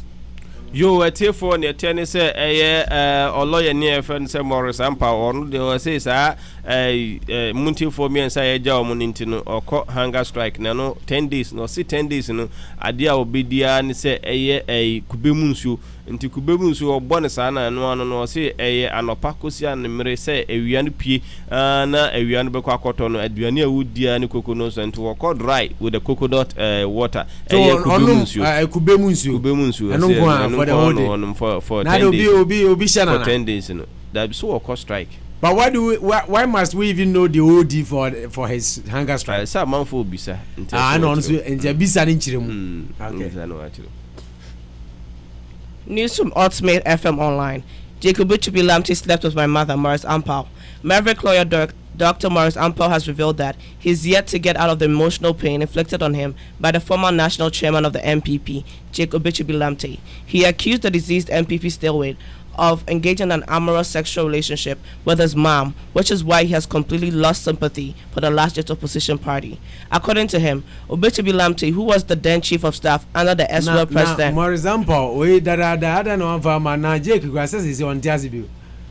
why? I know what they can say in news into the guy. According to him, Obechibi Lamte, who was the then chief of staff under President Kufuor administration, took advantage of the polygamous nature of their family and was sleeping with Esther Doche Ampao, now Esther Obechibi Lamte. True to the rumors, immediately my father died, Jacob Obechibi Lamte married my stepmother. He disclosed on Ebusuya Nkuma, hosted by Kwame Dinkra. Yo, a tear for ne tennis say a year opinion I friend say Morris Ampao one day and Chantrani de Unya Yeda. And a tennis says he see and your dear barber to join say was saying a year opinion Jake Obechibi Lamte when you baby crow or see a bra or no Morris Ampao no papa unya free mua and unya free mupe and ja or didn't position as a chief of staff or Ghana Kufuor Bemu and or Joe or the far who I know war or mammy now send the stepmother or bonnie say to dress so was all mammies are see no money bufu a dear before ye papa no ma a year NPP are buying one poor massam that if he said a close you fast one or so mammy and then ninja crown and then now also mammy man was in his house was on a papa that so was on I ask and yagro okay my first year the Jawa Eldem and some Becca reducing Yebini Yanko Ghana I'm some newspaper and a story about Quebeto Johnny said Nanka Honorable Benjamin Kofi Aye MP for Upper Denshire West by Haoman Yenyan in TSA Parliament air recess come back late somewhere September by Yenyan in TSA Speaker of the House I call the House back with immediate effect said the Namoka impeachment as some Yenya Honorable Kokofu our known a Bantama MP on the ticket of the NPP who is part of the minority in Parliament Yananu Dingomo Honorable Sautianka Yamawa Chief America Bagana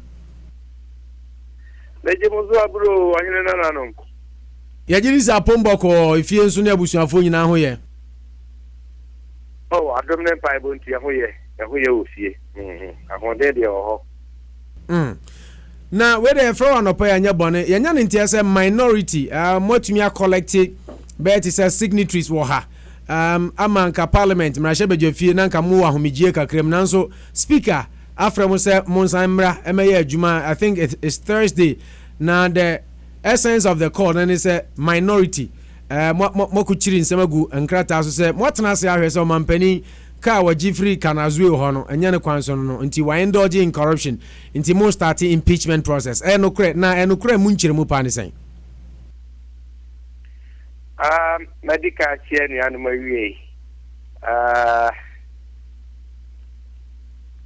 the papema and sister the commentary on this issue now my frame media me ma for and konesa akwa nti me call the merit what we say say mienu yedikan we say ne amatie no no kre anu de metime ya no no kre na mu nkyerɛmu no na no deɛ manya deɛ a mɛka ho biribi asesei sɛ ahimbia yɛ leadership a ɛyɛ minority leader ne deputy ewura ɔsɛ chairman sabosu ne honorable nitiwo na afei yɛ whips no na ɔmo wɔ ho kwan sɛ ɔbɛtumi aka biribi sei akɔ animu nti deɛ menim a ne sɛ yɛafrɛ yɛ sɛ yɛnsa mmra Thursday reason deɛ nti a yɛmmra no ɛno na wode ato dwae na aso sɛ deɛ ne wɔ mu deɛ na bɛfiri bɛba no gye sɛ yɛawada yɛhyia awiansa ansa na mɛka ho biribi amaka nti deɛ mɛserɛ mo atiefoɔ nyinaa momfa nkyɛ me na mama memfa wei ntare me kɔkɔ kakra na yɛnya ma yɛmpanifoɔ adi anim na ɔmu nka ho asɛm na honorable wuja by yesu de ajakwa yinya abon de ajakwa yinya no kwa na ebi mo so ahyase kasa se needless action no ho hia PC appeal for mu nyina se needless and ho hia meaning do you agree with such argument? Opinion agentse na asasi so ayo hey onyame ma binum hina tenten abrofo amuno mu tie onzo mo hina no mo na yenso ye de ye ntinti a tarho nti obiara ne hene sa na agentse so tre obi dia de kedia onia no mrama no kwan so long say on kan tiamra ana ontu anamo bia etiamra na de ye no opinion yenye tinye owe ho jambo ayawada yebetena sentani din sembe tuyanim na media kradi binim ni se enye didia na utua na mo bia ususu se you bi ade wedding kra ye nyani pete wedding na sinyina na yonte we are to check krada na bufu se aware hu hia na se bia wu na wani abra wo ye so ye ni dede kra hu hia ono na je no ya mo fo anje. But honorable, what is the minority seeking to achieve with this process?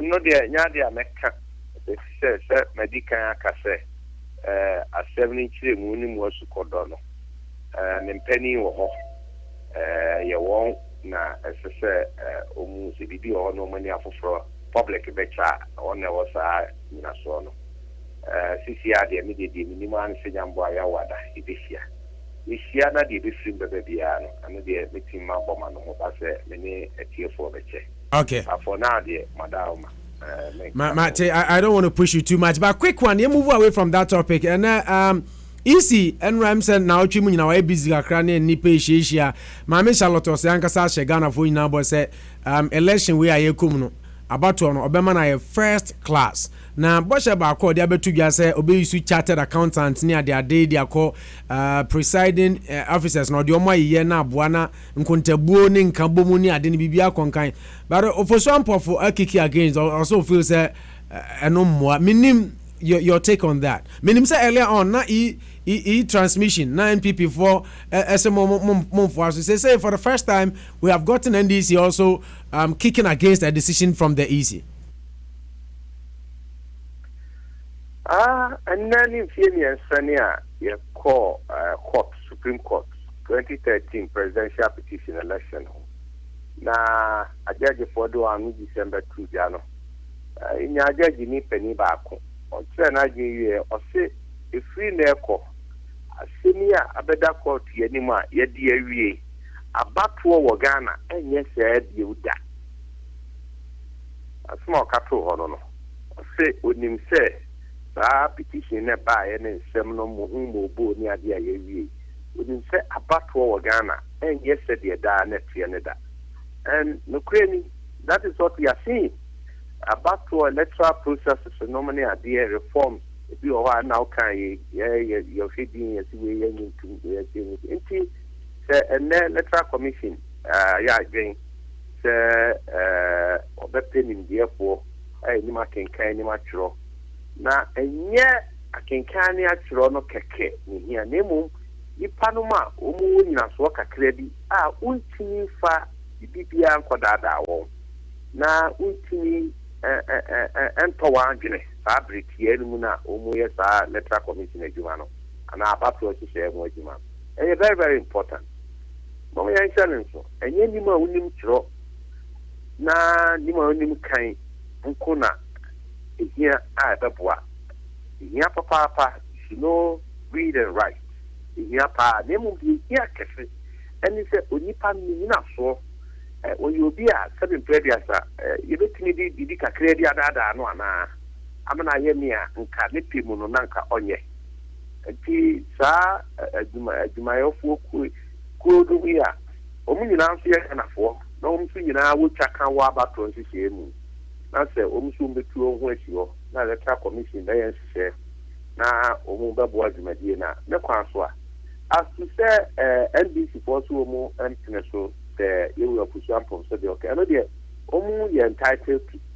sɛ yɛnyɛ biribiara na yɛ ana yɛpene so anaa yɛ ahyɛaseɛ na yɛba abɔnten bɛkasa ho ɛti sɛ ɔmo nso nnɛ no ɔmo ka biribi na afa abatoɔ hyehyɛ a electoral commission yɛ ho a wɔani yɛ ho a ɔno nso wɔ right mmom at the end of the day nea yɛde bɛkɔ akɔtoɔ no ɛsɛ yɛ nea ɛbɛboa ɔman no nyinaa dɛn na ɔman no hwehwɛ seesei ɔman mu no nyinaa ne wiase afanyɛ nyinaa hwehwɛ sɛ abatoɔ ho kɔmmɔdie nhyehyɛeɛ ne biribiara yɛbɛto bɛwie ne yɛbɛkenkan ɛne sɛ yɛbɛto dini deɛ wɔde nkonim no ɛsɛ sɛ ɛyɛ adeɛ a ɛmu da hɔ fan na yɛana ni biara bɛte ne ho ase ɛwɔ m sɛ wontumi nya 100% processes biara mu nanso sɛ wotumi pem kɔ w'anim but honorable utie honorable sɛ wotie ofosu ampɔfo argument all he's saying is that say Ghana Bar Association a political party into they can't trust the GBA.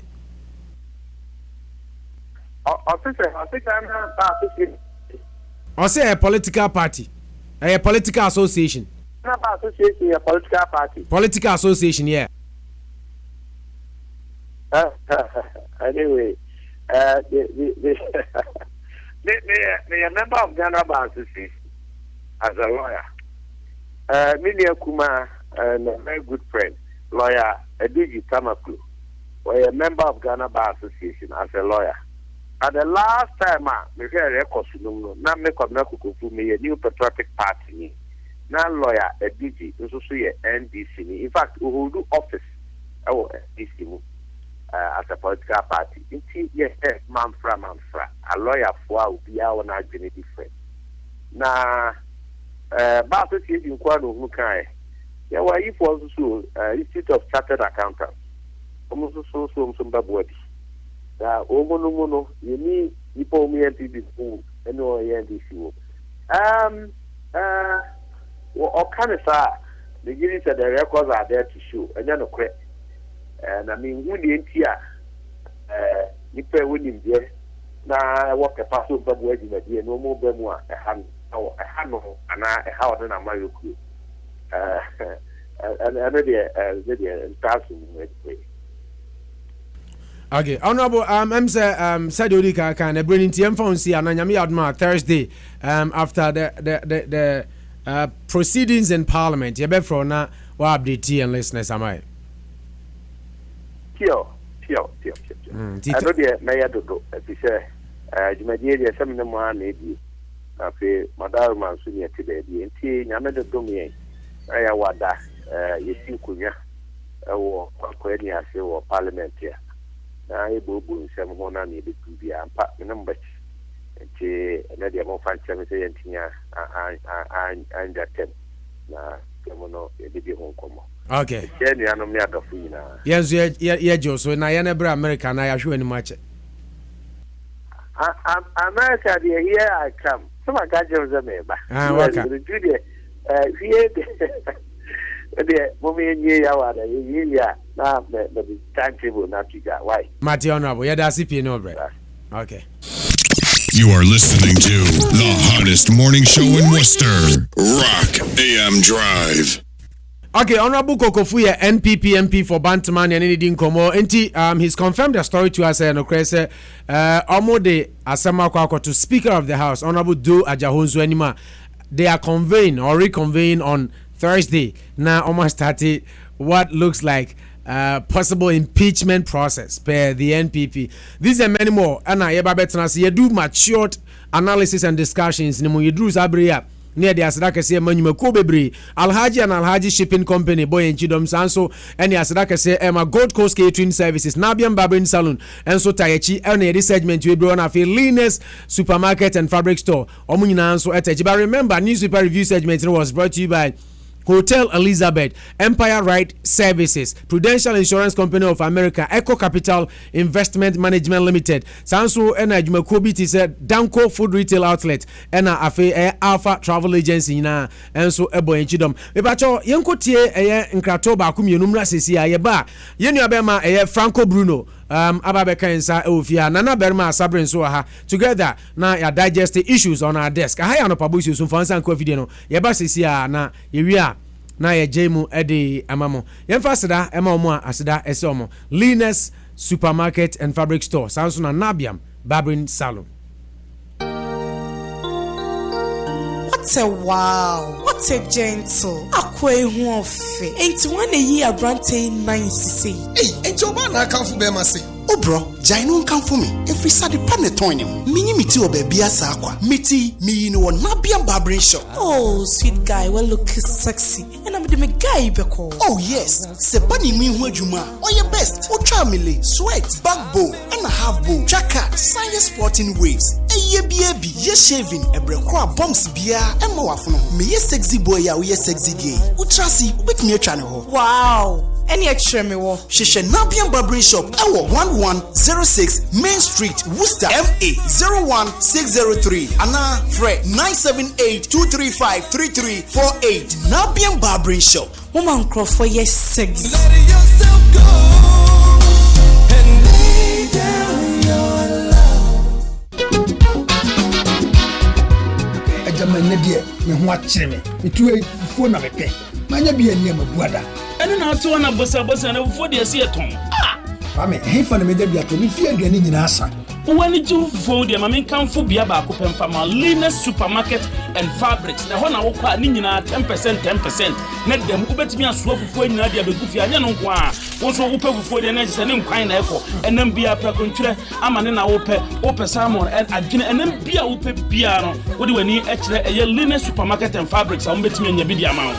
Which let's say if you Linus Supermarket or born one day, and then Ope Fabrics are going now, when you be my friend, won't and a baby 54 Hamilton Street, Worcester Hayana, Linus Supermarket and Fabrics. Nadia Nichikran say Muma, Efa Ayamukoma, dear home, Efa Aya Muduma dear Bien, who do any Linus Supermarket and Fabrics, or met me a boy year papa. Get it to Mukran said, Nina 10% as I that's what. Dear Nika Bion said, deliveries was our tattoo. Mame, in Nadia, may catch every one more tea in our say what to come on here to Toto, say fear, the Wafia. Colina nampa ubuzi finifi Linus Supermarket and Fabrics offer back one of the Kunumambi and Woody Udano now open to my Ahudu in Yenabi, open Kwahudu in Yenabi, Linus Supermarket and Fabrics, 54 Hamilton Street. Lina Ampa Osunya Sumpa.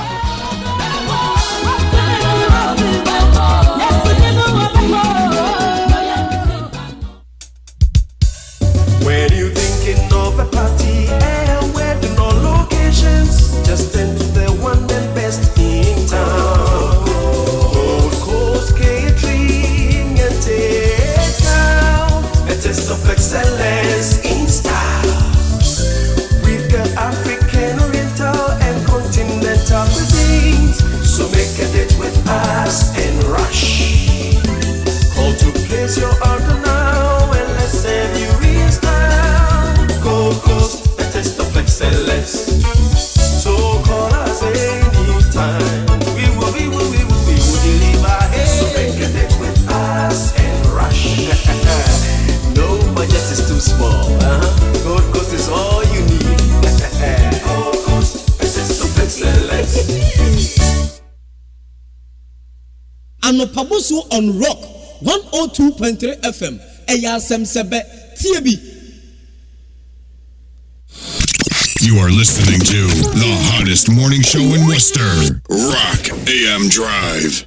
Okay, abusuafo yɛ kɔtɔn adeɛ asan ba ha rock 102.3 no pabosio so sɛde mdi kan no na na asabre atena se Franco Bruno so ha ma me mo makɔ aba na akɔ aba ponti sɛn hey sorry man I mean so microphone no bibi abɔkɔ deɛ Opo yes Bruno dan ho bra sei ma me na mintimi hu anim na mmisa questions here na na camera no so nto so na manfo hu still abra kakra okay me okay we okay but just say so 10 no oh this kakra bi okay Bruno akwaba to opo me hu ye apomboko de enya hwe na de taisi me guys me fi HFM me jai HFM na me ko Solid FM me ye program na me kan ho frequency ya na normal me start ha na me ta kan word FM frequency normal na apom design weekend ko ye tell me the weekend be I don't say weekend back na enti yen sha se mfi the impeachment process mze kanuzu ensemu yi ba parliamentarians especially minority say on be impeach president last time I say free honorable Kokofune ne kasa ma ne kasa say atibibi say ono de onya aware and he cannot comment I just say free niti who said na all kan but finally it's out say minority in parliament at the petitioner come speaker and per the procedures of parliament speaker and so afraid the house no back nan komo recess ngomo home come back in late September but speaker from nana ma mention same free so is this impeachment process feasible? Do you think it is feasible? Or the question is what do NPP stand to gain from this? I think it's a fair now the question because I say feasible I depend any part now the coin the goal because also or raise the awareness president na be impeachable and not they fine I mean a feasible. But so Obusa say ombetime to president. Yes, sir. That is what. I'm can say depending nipa na the coin the goal. Okay, minim so ombetime to president. So to be it doesn't look likely. So ombetime I impeach president. But if the goal of the MPP, the minority in the house, is to establish the awareness, say president na koye bibi a yeah say impeachable. I think say it's doable. But utie one NDC MP na no kase case when lasted more than 3 hours crowd house on them because on the bug and at the end of the omnikuta majority. Yes, per parliament procedure. Yeah. As I said, omunya 2/3, which is very very. In let's say speaker, they are going to debate the issue on Thursday, and I'm presenting the case. Maybe I have more time to go and study the argument MPP for presenting. Maybe probably they will meet again or convene again. Now, say debate no hold. Even if it goes to the final process, say that now Honorable Benjamin Kofi Ayerichi say final process now. Honey, asem now also na remember the ultimate aim of the petition engineer. I think say. NPP say me psychoanalysis and make us say omu go and say omu be creative to make the president more unpopular. Yeah, on the president na Ford na okoje and na Ford na Kanazoe they be chair president a impeachable offense. I think say that's all they're trying to do because they know I know Chairman Samos knows deep down in his heart say impeaching the president will be harder than reversing the flow of the Nile River. But I mean, it's worth it. So, what does NPP stand to gain? Politically, it will give them advantage. It depends. So much to me, no, it may sink into Ghanaian psyche. And say, president no kwaje Ford. Aya bonitia or minor, aya bonitia. Intini nyina ni PR work na how mbesi ayo major. Where they say parliament and so there and I say parliamentary proceedings na ba no radio. Do you think that parliament in Kwani here they know they won't me achieve anything in parliament but they are doing it for propaganda purposes. Any publicity. That's it. Until omo PR system no na be take over na omo dey So you feel said they are doing that to make the president unpopular and to gain political advantage. But Americans say many just say, for the first time in our history, we are starting the process of the sort. Process of impeachment. Yeah, heard the Belko. But my mimisa before I make Bruno so say PC appeal for is needless because President Eji Kano Eji Kano a register or Ghana the media can pool of cars, so he sees it as not necessary. But I think so. No Abuko Kofu Ekasa. We are say even a year craba will be correct to me. Got a year crab here. Wedding so crazy. I also be hot wedding as you know on per wedding. Me dear me who say who here. On discuss at least yenya intellectual debate. Near who say I'm president ni di bonnet. So where any bonnet dear and will be a miana no. So with the bonnet so dear a dear ni amfanya. So on the mission. Yen jai sa now will be a Canadian way Canadian now, but where a house I am mandate you with that authority and power. Omuni mran because man necessary to omunko debate. So not enclose to our case with once and for all. So you think a progress for our democracy? A very big step for our democracy. Yeah. Bruno, I remember so now you heard the same issue. Akwaba. Second time and third time about studio. This is my second time. Second time. Yes. I know about microphone. Okay. Now you share MZ Honorable Kufuka Sauti. The impeachment process minority, as I said, the petitioner, speaker, and they'll be sitting on Thursday. Meaning, how you see this whole process? Oh,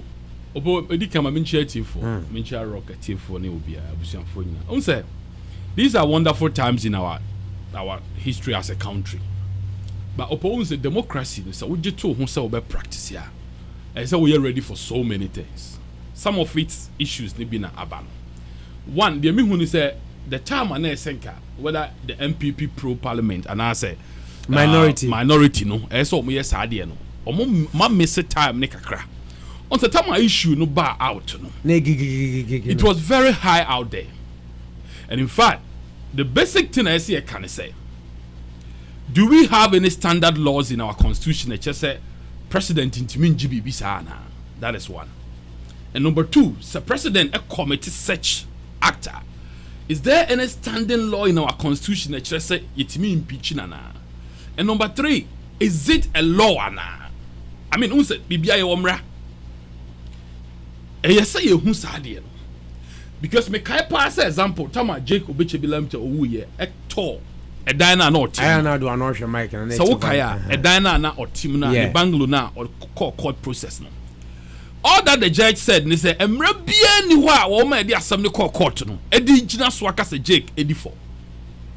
Although asem no per common sense na logical say a minister going out of office at a diner on one team whether the house was auctioned or not or take advantage of it. Is it true? But is there any legal basis I would be arguing in court now?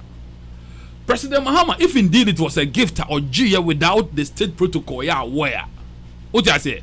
Then it is bad. That's a fact. You can't deny that. But your constitution might just say the first family, the presidency, the office of the president, and now the ministers. Omuji adamudie bia obia nimua etia mrana. The fact is that making common sense, logical and interest is illegal. So what I say, there should be two different things. And you who say bonnet. But then there is no standing orders of law. I will be in the argue in court to say, Opo akwaje adie free asabreho. One country Rock FM management enti bonnet. What are the standing laws? So me feel say what the minority can achieve about war mine and they say. Well, they can use it in any political way they want it. It's possible so we must score high marks. I'm gonna favor MPP coming elections now. It's possible. It depends on how they skew it. Just like Nana Sabri, no kind of. No, they are even afraid to talk about it. That is another problem they have. When they get the ball in the 18, they fail to utilize it. In politics, no, these are times yes, sir, hammer in there. You ask me, yeah, possible. On the other way around, say a backfire, you give the president more energy. They have to time it very carefully because you have a elections. Yeah. You either use it to your advantage or to your disadvantage. That's right. They should check that. It also be a opportunity say, convince even the majority, where the NDC guys, I woman say, it's not all about the impeaching of the president, no taking it from office. Until na be a yes idea. You be see standing law. Said ye ochina bi. Se pa kwesi Mr. Ata na besa aba bi emu. Se President Mouse, Mr. President John Dramani Mahama, and the besa atwa so. Se na Akufo-Addo na beba o. Na akoye mmara se obian to me nye whatsoever, wherever, whenever again in the history of Ghana. So we are president and now we are vice president. Ubetima koje adamudie bi a oman no enya awe. Yenya constitutional instrument and fantoso. I think say put in that broad concept ubetima nya majority for no to support it, because the issue is whether we the NDC don't want them to impeach Mahama or not, we wish say so ochina bi na Akufo-Addo na beba anasa obi fofo na be president ma on konko ebi. So who them person because I remember say when Jake decided to buy his own house and take it home na me ya. But again me who say any mra bia o ho a ye di gina so abu ni for into your court no di bim no me feel say it was fine. I think the minority no opportunity say on be educated parliament is that look, it's not about impeaching the president. But young for opportunity we so said the menu sabre kan and say it is good you say yenya intellectual discussions about it. And they say you be standing laws. Ebeba be a constitutional instrument. Ebeba be ka constitution office of the president and as a presidency obia bi obekwa akwaje damudie no. Yen nimba be free and I want declare ama abane or my and as a parliament anya aware no. A criminal and therefore we are president you say you start impeaching process immediately. So what you say? Opo esi nya samra ne de to ha. President Mahama no basa can tell my fan is all win elections we are. Obi kasa o meji pen crowd be careful. But the thing is Bruno, there goes when this story came out, when we were talking about now there was a constitutional instrument kasa about president there so ye ne there so ye and then Strad in Zubi and our president nankasankasan so ye ne there for ne ministers, which even states there needs a more than amount is $250. Yeah. $200. And said no $50. $50. 200 Ghana. 200 Ghana. Yeah. Cedis, Which the president says needs OJ more than that. Right. So considering this fact, any strategy so lost and I don't need to higher. Only is a minority might have a point with regards to loss, but just coming back to your argument, say how are they going to present their case? Yeah, the whole thing is about say a more convincing majority. It's not about impeaching President Mahama. That shouldn't be the only focus. Maybe if I know they call majority no crowd won't show up, and therefore process will be derailed because here a number of MPs to be present before you can even start the process. And as of now, make us know the presidency is in serious campaign. Cabinet ministers, any other portfolios, any president in them. If in this case you expect them to come to the house to make a number for you to get your case through heading, but say for the interest of the country, not under President Mahama's administration, Tina, minority. Let's assume also say minority for Omo Ghana for. My target minorities Omo MPP for. Omo Ghana for. They are Ghanaians first. They are MPs from Ghanaian constituents. So enti asem no Omo kano. Eba boa oman no efri na ekọ daachi nyina na. Yemfa ne se pa kwasi ndi omaba be president. Ochina. Na ose ono so obeye bia. Ede ne yebeka. Yenya opportunity. President Mahama ayebi. Wakwa akọje ade no. Bibia da di se okokoje ye. But ye wo mra bia etimi kire se oji sa ade na yetimi tu free so ana. Yenti ase se mayen tag ne se eye MPP trying to win an agenda here. Me feel say all the fast akwan so there the NDC MPs no crowd almost say eso mo ba house want to make a number for you to start your impeaching process no. They won't even show up. And if they don't show up and you don't get the number now, the process might be derailed. And you want to say a national issue. National issue in importance ne say yenya mbramfan to presidency no ho say obedi akonya na irrespective of your endeavors and your businesses and your private issues no any kwan say for whatsoever whichever whenever say utimije adamudie bi ombran no enya awe, then the subsequent laws will follow. Sebi ebetuma ba say GB Carter say opeso obeche President Mahama baby process ben ye no Yen set a committee be headed by Traj and the Attorney General and the Chief Justice to investigate before they accept it. And we can go subsequent laws. Eti ano no ye to hwa enye na Akufo-Addo nko na be benefit. Enye President Mahama nko na be affect no. Enye Pakwesi Ndiom na wo kira bi ono so ba obe benefit. E be standard barrier law. Oman no da chi nyina under 4th Republic Constitution no. E be boye said e be ya wo se emra no se emra ho na okwakoya ade na. The reason the president have chief of staff and a whole presidential staffers, no, these are the reasons why they are there. And I believe, say, if there were strong, stringent laws, say, president into me, yes, I did na. Eka opanino or contacted the president is up a president at the end. Opo, me fee say and come back catch and say, Emra Mahokwain. But all because me feel say Emra bien ho tried might have their laws. But laws that doesn't directly. But on say till strategy or the constitution is a biome. But on say another PC appeal for Rika say probably president are register Kano to the pools of the state. Right. Because Article 284 of the 1992 Constitution it states a public officer shall not put himself in a position where his personal interest conflicts or is likely to conflict with the performance of the functions of his office. In this case, Kanazwe had not won a contract. No, so I try a unye bida. Uti Minipaya or Warren Anwe. Manasseh audio na. No, so I try he hadn't won. And then through Sapa Panifense. No, Northern Regional Minister and I say Ghana ambassador to Boki. Through him, he got to know president, and then by default, which say I to say psychology, I establish it. Correlation. You can't establish that in the court of law. Oh, you can't do that in the court of law. The fact is, that is not left to me or to you. It's left to the one what you just quoted. Who accuses must prove. What you just quoted, no, it doesn't bind the president to certain corner. What I say, it's a fact. This is common sense. What you just quoted, but it doesn't bind him. And make us say, if the NPP is trying to impeach the president, then they would have to be able to prove, there was a correlation with the fraud gifts and then the contract that Kanazwe got. Absolutely, and it is very difficult. Because the constitution, and that is what it says. It is very, very difficult. What I say, and we are talking about Ghana, where your system, no, any your level of investigations, no.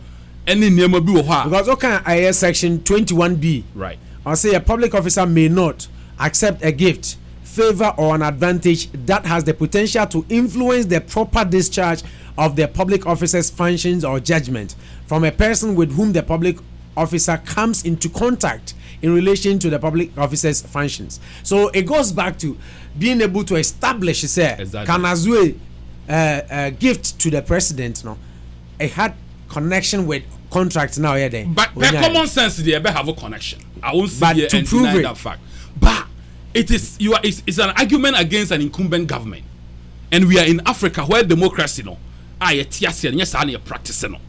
To get even people around the president to come and testify in the court of law say it's difficult. And to the American say it is good to say the minority. Me tell me some MPP for because I believe they are Ghanaians and therefore in the interest of the country. Ghana, it is good, but media and Kaika me ma dream one. Some fan show mutrim say ombema omunyanoma or majority no. What I say whether NDC for the door so say independent be NDC in the door obviously. Try to convince them say the issue is not about impeaching the president. So what I say? It's about setting a precedent. It's about setting a precedent. Be a bit mania stinging law, sir. And no there a kind of plain say you see certain keywords be a laws ma whatsoever, whichever and whenever. Sa law sa words will oppose study here whatsoever, whichever, whenever. That means only any gray area. So what I say? The moment somebody contact say be na to Hillary Clinton or United States right now. When he assumed as Secretary of State, her lawyers made her to understand say so young memorandum of understanding with the Obama administration say the Clinton Foundation now there will be a firewall in terms of how donations and other businesses are done. And see, why did they do that? Because they knew say that should be our officer enti na make say yenye saa mra ne bi okay ba ma me yemfa target president Mahama ni mu kwase ne yemfa nyema oman no say de be ya ono na ne dia ba no so ono ne dia ba enti na make say Jake die no tama ono adan a otena mu no and the MPP administration all corner or signed ni pay na bind the amano na o calculate ni pay or jine bosom ya enuru no ba o de kwakoto dan no na etiamra but because ni emra bia we constitution no ma e binding no udie the court set him free okay enti yempemra e be bind the presidency no e be need chance bia whatsoever to accept anything of any form from anybody anywhere in the history of the republic.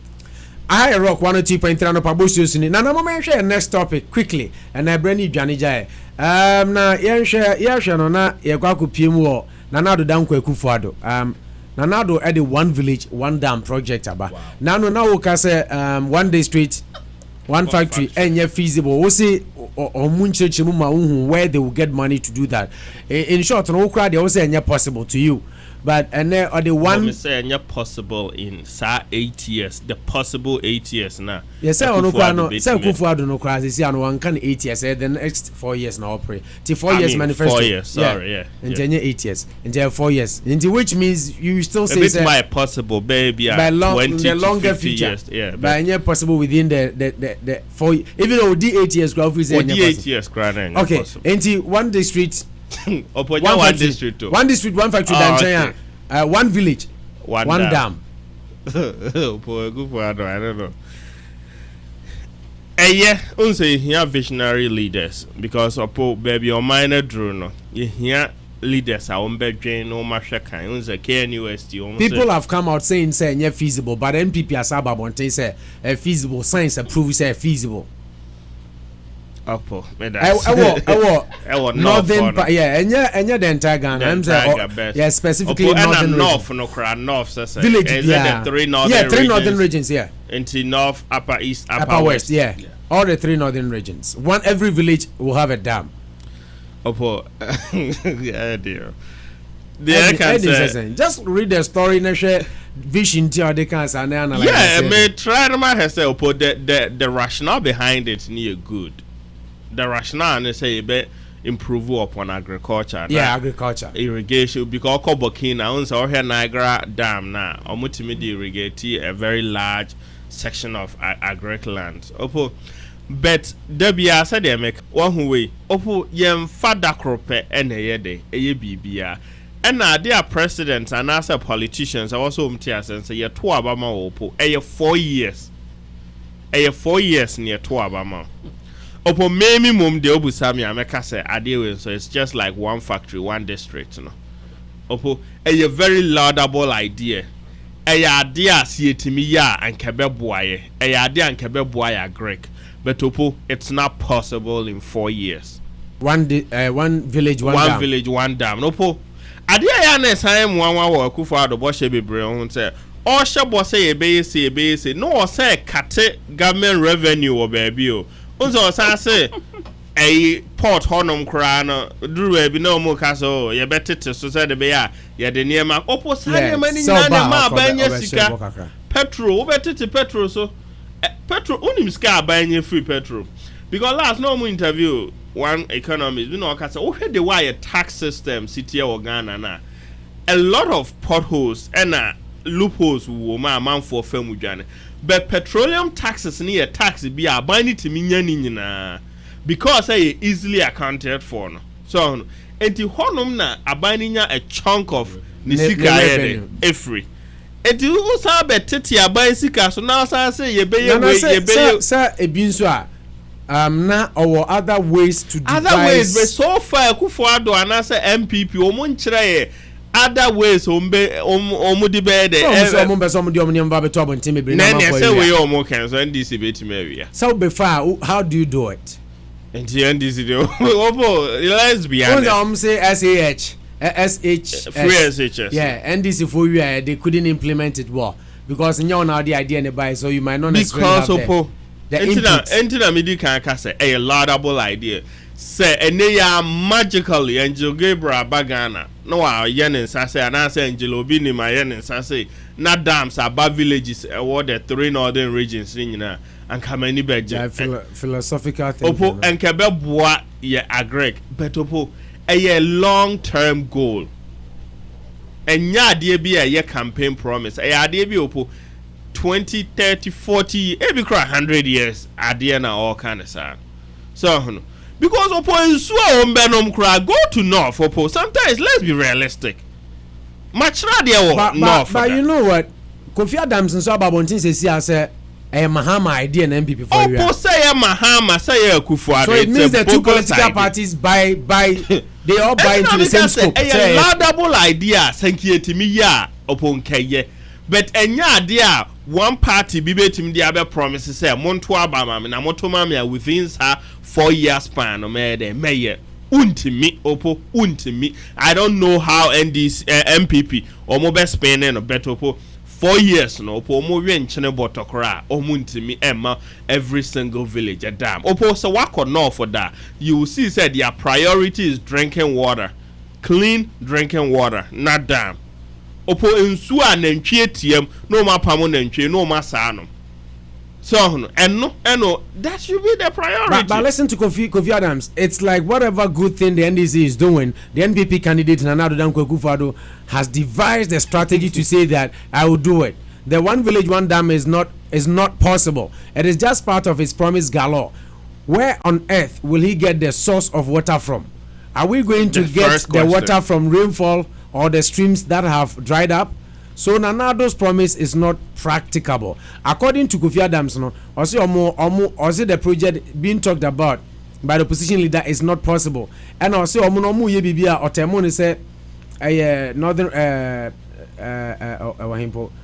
this NDC Family District Industrialization Project ongoing. But to say one village one dam no there it's not feasible. Kofi Adams raised a very important topic opo ehina abenyansu enti na make say wakosire mo opo nyame adom metimi kotena ho for 1 year and I know how ensuo is scarce opo sometimes we din suo gu gallon we to gallon ensuo ni bi na de kwa na hwe bi ma bi no ma opo de wo mani si je ho ensuo kra na akuma se bi a ho umbu ensuo no but omo respect because of say ebu ha wo pamo na ntwie na why there was ensuo ni bi and politicians opo omo mount platform omo my realistic promises aniema ombet my opo untimi promise here heaven on earth now unsam promise here say obe cut your source of revenue so no yes na either say bosia na obebo to say the president Mahama obebo bosia their projects and no so asan koda ne burden on us so no opo me feel say yen taking a one thing at a time yen gradual na yen developing kakranka Ghana ya catch the betopo ye and kakra akoko sana kakranka Bruno one district, one factory now, one village, one dam in the northern region. Yeah, me feel say obi campaign message here me any problem with it. That is what democracy is for. People will share ideas before we go to the polls. Whether they are lies, they are practicable, or they are propaganda, and as they are non-practicable. No? It doesn't matter. So on your mandate, he decides what to do. But do you think that is a fair way to go because we are in democracy? If what you are saying is anything to go back. We have probably that is why most people think President Mahama hasn't performed. You have failed to accept or my Ghana. I make a say. Okwajeto hu say obeye democracy. About democracy enya mathematics o. Nede. Charlie, your tricks and other ideologies, psychological idea. Oh, people have a way to win mandate. The way people win mandate, you know. Yes, do you think President Obama will have campaigns say obeji Syrian refugees to share into American neighborhoods? No. But in our office, no, he's doing it. So what you say? And your man Nana Akufo-Addo beka no allow no to say it. And normal, it is part and part of politics. Oh, whether it will help the cause, no, it is up to him and his campaign team. What you say? I strongly believe, say, well, and you're possible. If it's not possible, that's okay. And your campaign message. And your man, your boss, President Mahama, can't know what you my. And but what I want Ghanaians to understand, say, share if they do believe we say President Mahama Juma Wayeno, only the Wakonyan so he is in charge of our affairs right now. So the Ghanaian public, any extreme they know what he has done. And Nana Akufo-Addo DNA promise no. Don't forget that President Mahama won his election through promises. And without promises, no, you can't win the elections. Only Adiabia would be. It is only in Ghana where politicians don't run on their past record. In fact, don't have Nana Akufo-Addo in years in politics. Or Chem President Mahama Bibre. You understand that, right? During President Kufuor 8 years administration, Nana Akufo-Addo was a top cabinet minister. Although two of the most prestigious positions under President Kufuor. And Nana Akufo-Addo should have a record to run on. Promises need the Yanyama electorate, voters. But don't you think, Nancy, Christian Council, Peace Council, right, and for that matter, all the civil society groups are calling on the political parties to make their campaign messages ideas based. These are all the ideas, but don't we have to measure them and see a realistic and measurable? But it's hard to judge the person because don't forget that Nana Akufo-Addo is not in office. The judgment skill you use for President Mahama, to be honest with you, should be different. It should be different. President Mahama will all the resources in the country to do that one down one district. It is the NDC focus a different skill than MPP who has no access to the national conference promising. If you have mobile power, they will use loans. Who knows? Some private people will do it. But the most important thing they say, the parties should be allowed to speak freely. Or said they have spoken. Nobody. Now, yeno individual analyze it. Because me, I believe that President Mahama has done it now. If you ask me, I can give you my facts. But I don't trust say Nana Akufo-Addo promises now or making no. Me feel saying no. And whether party be stealing or be manifesto or not, it's neither here nor there. Because that is all that democracy is about. A sharing of ideas. So now we are smarter. Opo and override the opponent. The smartest politician and now assessing the opponent ideologies. No way you papa frame. And you can't ban somebody from doing that. It's removing himself President Mahama Babetina Konyaso. And near my why was removing they know. Now no ya make a fuitra international play ma opo omu free tamala omu come make for the first time. Do they like it? It's up to them. So what you say? Nana Akufo-Addo also person about office. People can judge Nana Akufo-Addo with the MPP that 8 years of President Kufuor. Where were those ideas? Why didn't you propose those ideas? Why didn't you help President Kufuor to do it? On one Nana Akufo-Addo as an MP for Abuakwa. But the question is, if Nana Addo gave Kufuor every idea he had, what would the party be running on? Say within the stipulated time. Register under political party before you become a presidential candidate. Everything on that party's history will be tagged against you. You can never eat your cake and have it. You can't run for CPP and come and tell me, say, what the previous administration President Mahama can never run away from the record of ex-President Rawlings and John Evans at Amos. Cape Coast could be a stadium, man. He said that was the dream of the former president. May he so rest in peace. Of course, Sunyane University, it could be a school of engineering. So back to the topic. Near time in baby phone calls. Now back to the topic. No, say one district, one village, one dam. They're feasible. Feasible. Once the person is not in office, it's feasible. That is the key. I don't understand when you say that. You see, the point is, it's politics. Opo, Nipano Emma Abamu, and also Oba Obetimaye. What I say, but you can only judge the person when they are given the mandate. When they are given the mandate. What I say, because Mami control. But say there were people who are also well versed in certain topics and subjects. Right. So okay, say be a national say, Mama me Worcester mayor, maybe TV station. I'm a fee be right. People record with Rock FM. People. No, not only my record with Rock FM. Exactly, that's where we go. You never be ever call. It's in Nana Akufo-Addo. People should go to Abuakwa and check. Say, MP for more than 16 years now. Was he able to give them good potable drinking water? Exactly. But there you go and contradict your point. Say no, say better say no need national conference. No, he was the MP. Yes, MP they get only common fund. Common fund not the year. Then people should check what was his priority. That's it. It ends the story. It is a President Mahama say me 4 years no. My sister school samamu. but yeah international airport for Tamale me next 4 years no mema osika think about it enti na Akufo-Addo so be ma esremfo one district one dama go to Abuako one village one dama go to Abuako North and check it's a 16 years of Nana Akufo-Addo in parliament as an MP no under MPP suba power in 8 years and no more majority no and dear ben agenda no yemo Abuako North if you get this record straighter you can decide on Nana Akufo-Addo. I rock 102.3 no publish so na uwe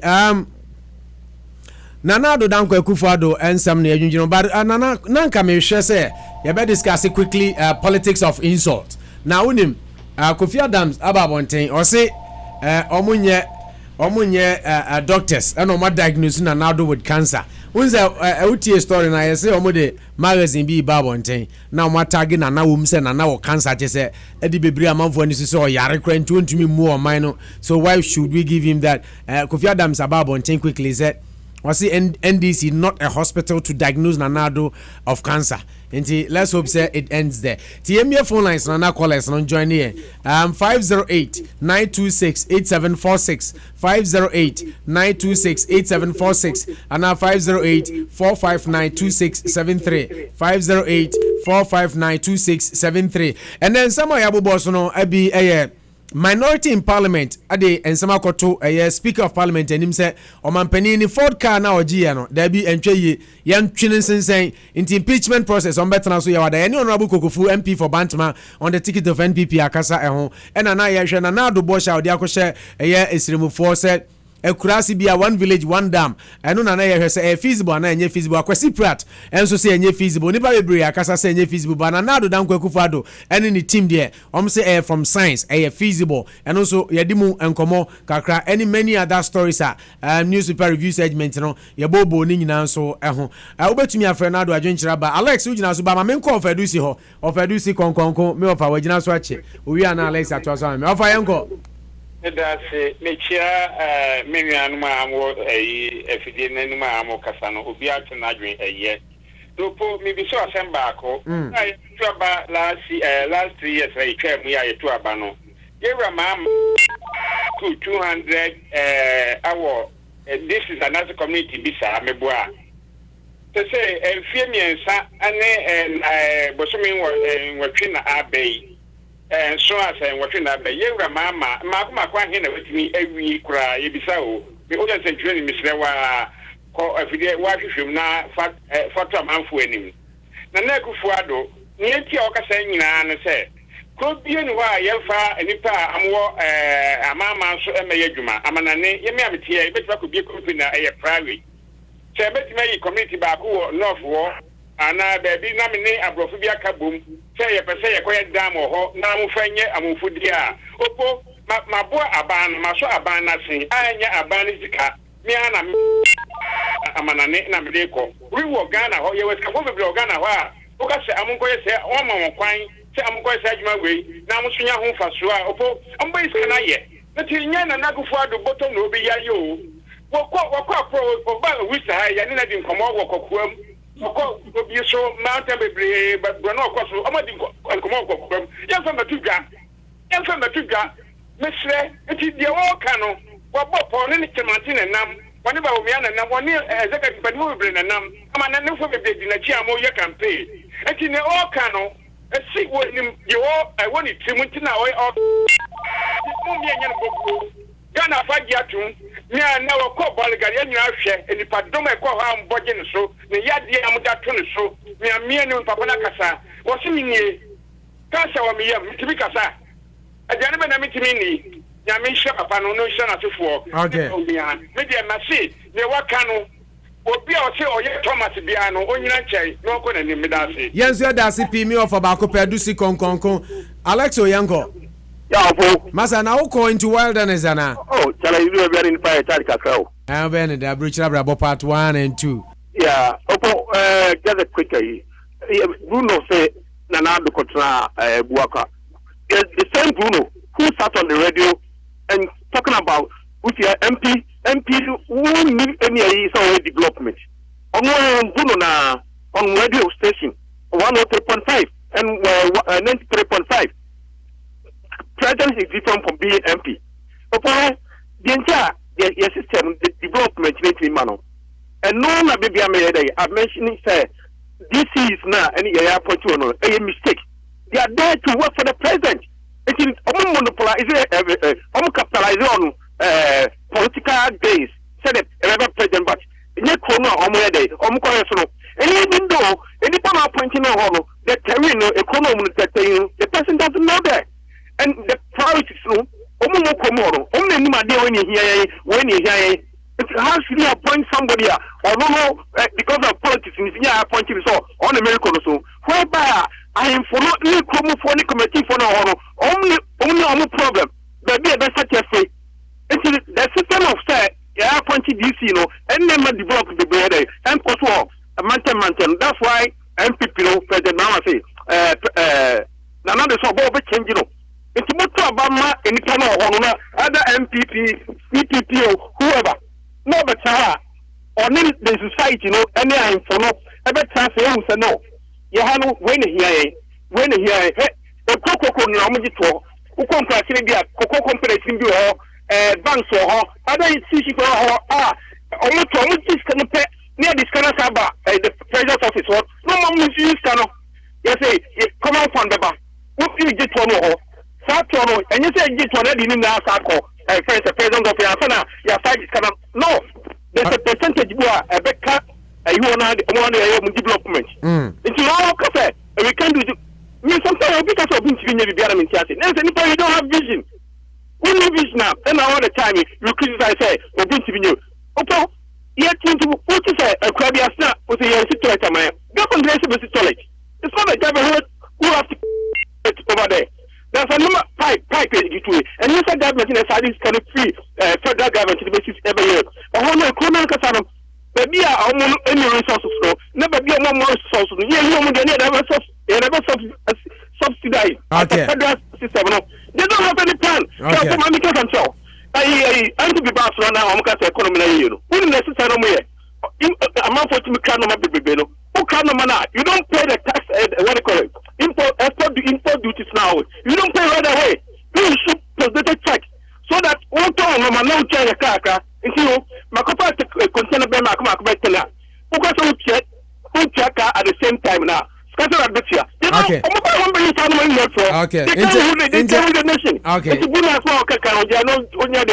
Okay. Thank you. Alex say feasible. Me bato unya no mind you.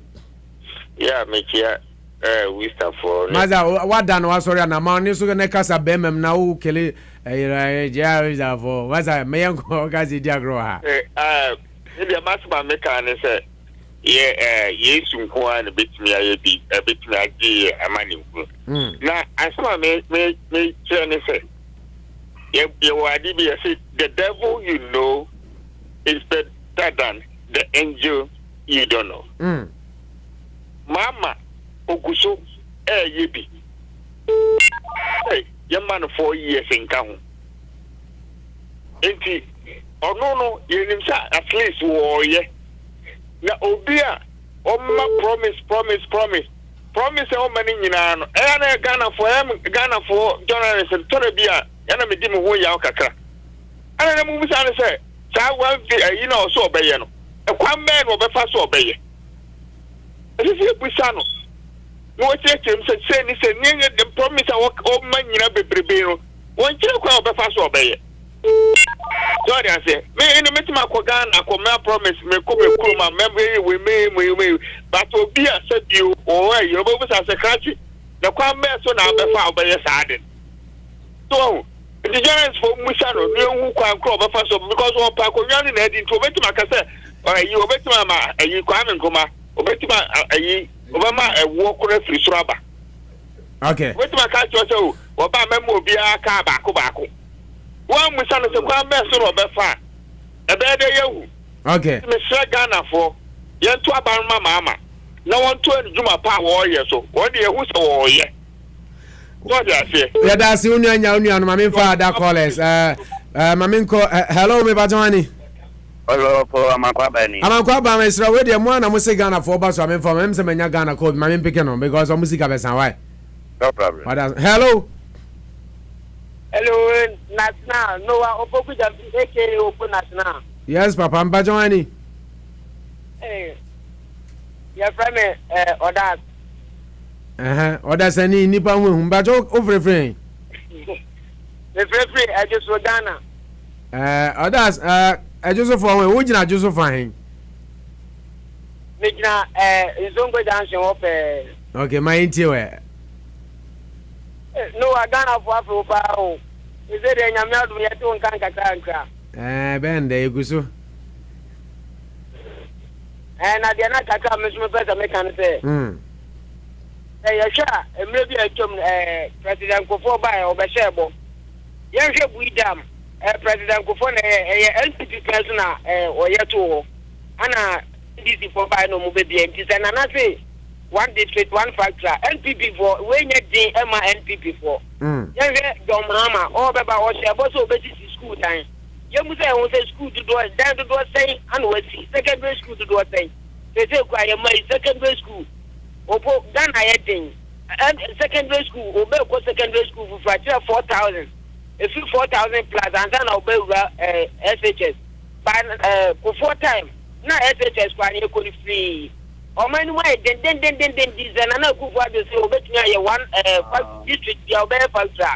When you demand NPP for years, someone who are going to some mama they say your mama was that teacher because NPP a gentleman money yes because we need only and you are papa or befasua abandon baby keke now we pay the baby apa yes some more going to moment to abandon why now ya can see the yes papa and yes someone who are going to my food will be left in a moment to abandon why yeah do need we are nana kufa the bush are watching now we dam and young people for it was one dama we are young one and young one mind people why not gentlemen people for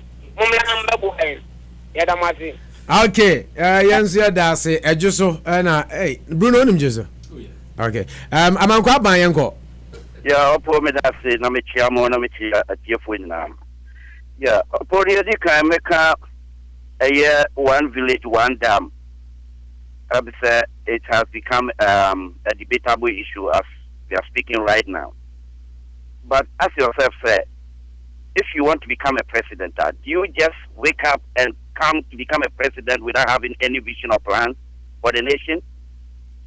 And there's a difference between having what? A vision or a plan, and then being able to implement them when we get opportunity, because a lot of factors come into play. So over a president, normally to me as in the first place, who vision no a serious minded person, a serious man in your day. I shall say. Some damn here a Kufado kai. I don't know how Ghanaian specific. Damn dear say, if you be a crack in a crown and I say, a young crown or block crana, a big kitchen, why a dam? If you know, then I cannot like because a dam is a also more type of dam. Where a dam irrigation project. Just to add a lucrative excavation way to form baby. Maybe audio DNA or home. Now it's your television and insurance and I'm for the day. And yes, you our time of monobuy. This is not something which is so yes, Ghana say any Wakano. And I said, Wakano, so no, sir, a Kufado, or be cancer, Nippon, a quampo, a campaign platform. So I want our cancer, but I want our bet to be move. The person, that is why we have IEA platform here. That is why people get opportunity to what? Quiz him and ask him certain questions so that you come up with what? Specific with regards to some of the promises that are all making. If you know, the Ghana also here, we are wide, our eyes are wide open, and this is a first now. Over can be an amount for a swallow, hook, line, and sinker. If you know, what can a drew no opportunity now. You have to come and explain, and then we also what? Only a farm waging, but I obey within now there. Your candidate, possible. No, that is a one of them who have kind of work at them. Wouldn't vision be happy because you have to get a vision, you have to think big. Okay. Then, Homa Quay Yamawa, now what me I had a wine implemented, but no matter where but no why day. No, that's all. And I'm going to walk around. I am saying, Bruno, no, I could father say, or what Buapano. And then, Namahama, or what your employer, you know, the person. No, I saw Munko. I'm not quite saying, you do the work of parliamentarian, no, I saw be provided physical infrastructure. Oh, that's the problem of Ghanaians.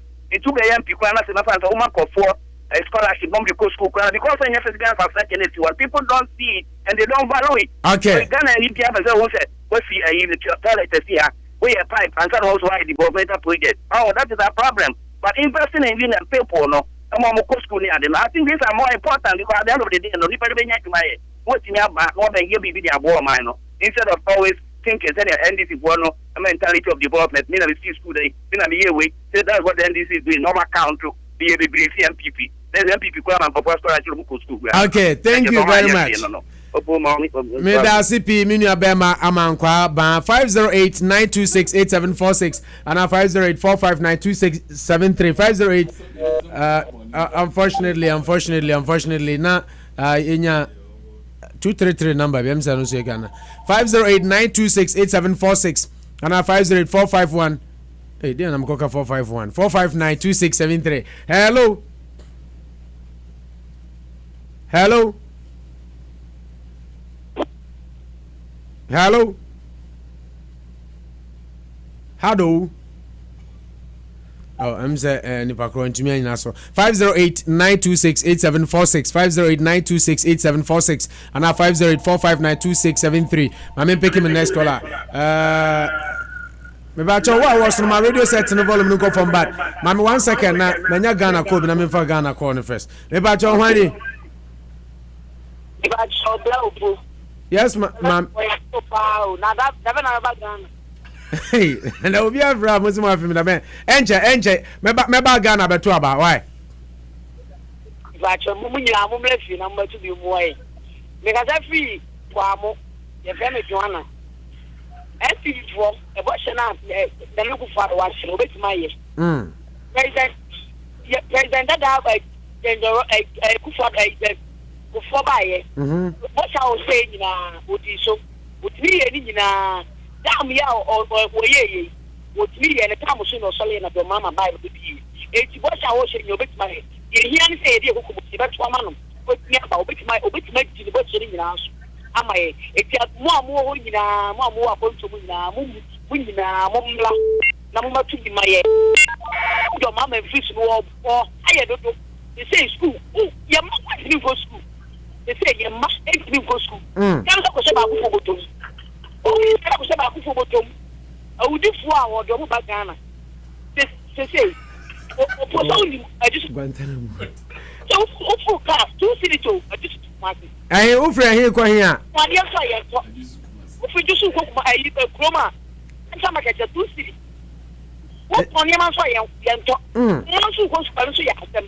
etu of my Ghana na mo yɛ den etu ma mo yɛ a ahwa me say ye be wu wo ba tani aso fo yɛ hudi etu mo mla na boy ni tu do mama ni fi so so e bo so no aya mo mla na boy ni tu fi so na papa ne mla no be boy no mla ni tinye aduma e mo ga o man no yes na o se kwa mo he fa na wo I feeling chair oh I na first no mo bakery bi wo kwan no ho baby anom to pan no na da so ho na me bra ya jwo kwa mo bakery anyway we see ka present o dey da CP ya chia kwa mo fo nyina na me bisa sa baby o mo to pan no e da so ho na za gu na e ko highway si ho no I say plan no go amunto okay yeah that's who did it say Joanna oh Joanna yeah that's CP ya chia kwa amufo nyina why yo nyame nshrawo ese hey Ghana for mania bro mpacho hwani o yeah opo mpacho Alex ni from Alex apom ti semina nyame adomo my intio mina yeah yo that's it oh ayana Ghana for no so da bia e mistakes say anything akufo maybe atimuni me atimi mi sure that akufo do abem for so many years I think for your issue problem pa I would like to you be atimuni be bia kind of crack no issue problem akufo do abem ni MPP and Nancy for so many years Safuma fugu na they do nothing ema achima they didn't do anything for him me na no be try me catch say obekwa koye one down ingredient biaro this is there for one down for Simon Amada ye dem kwala we ase e wo e wi ase ye se say ye ton tumi a on now na brother will fear no turn na na kwaji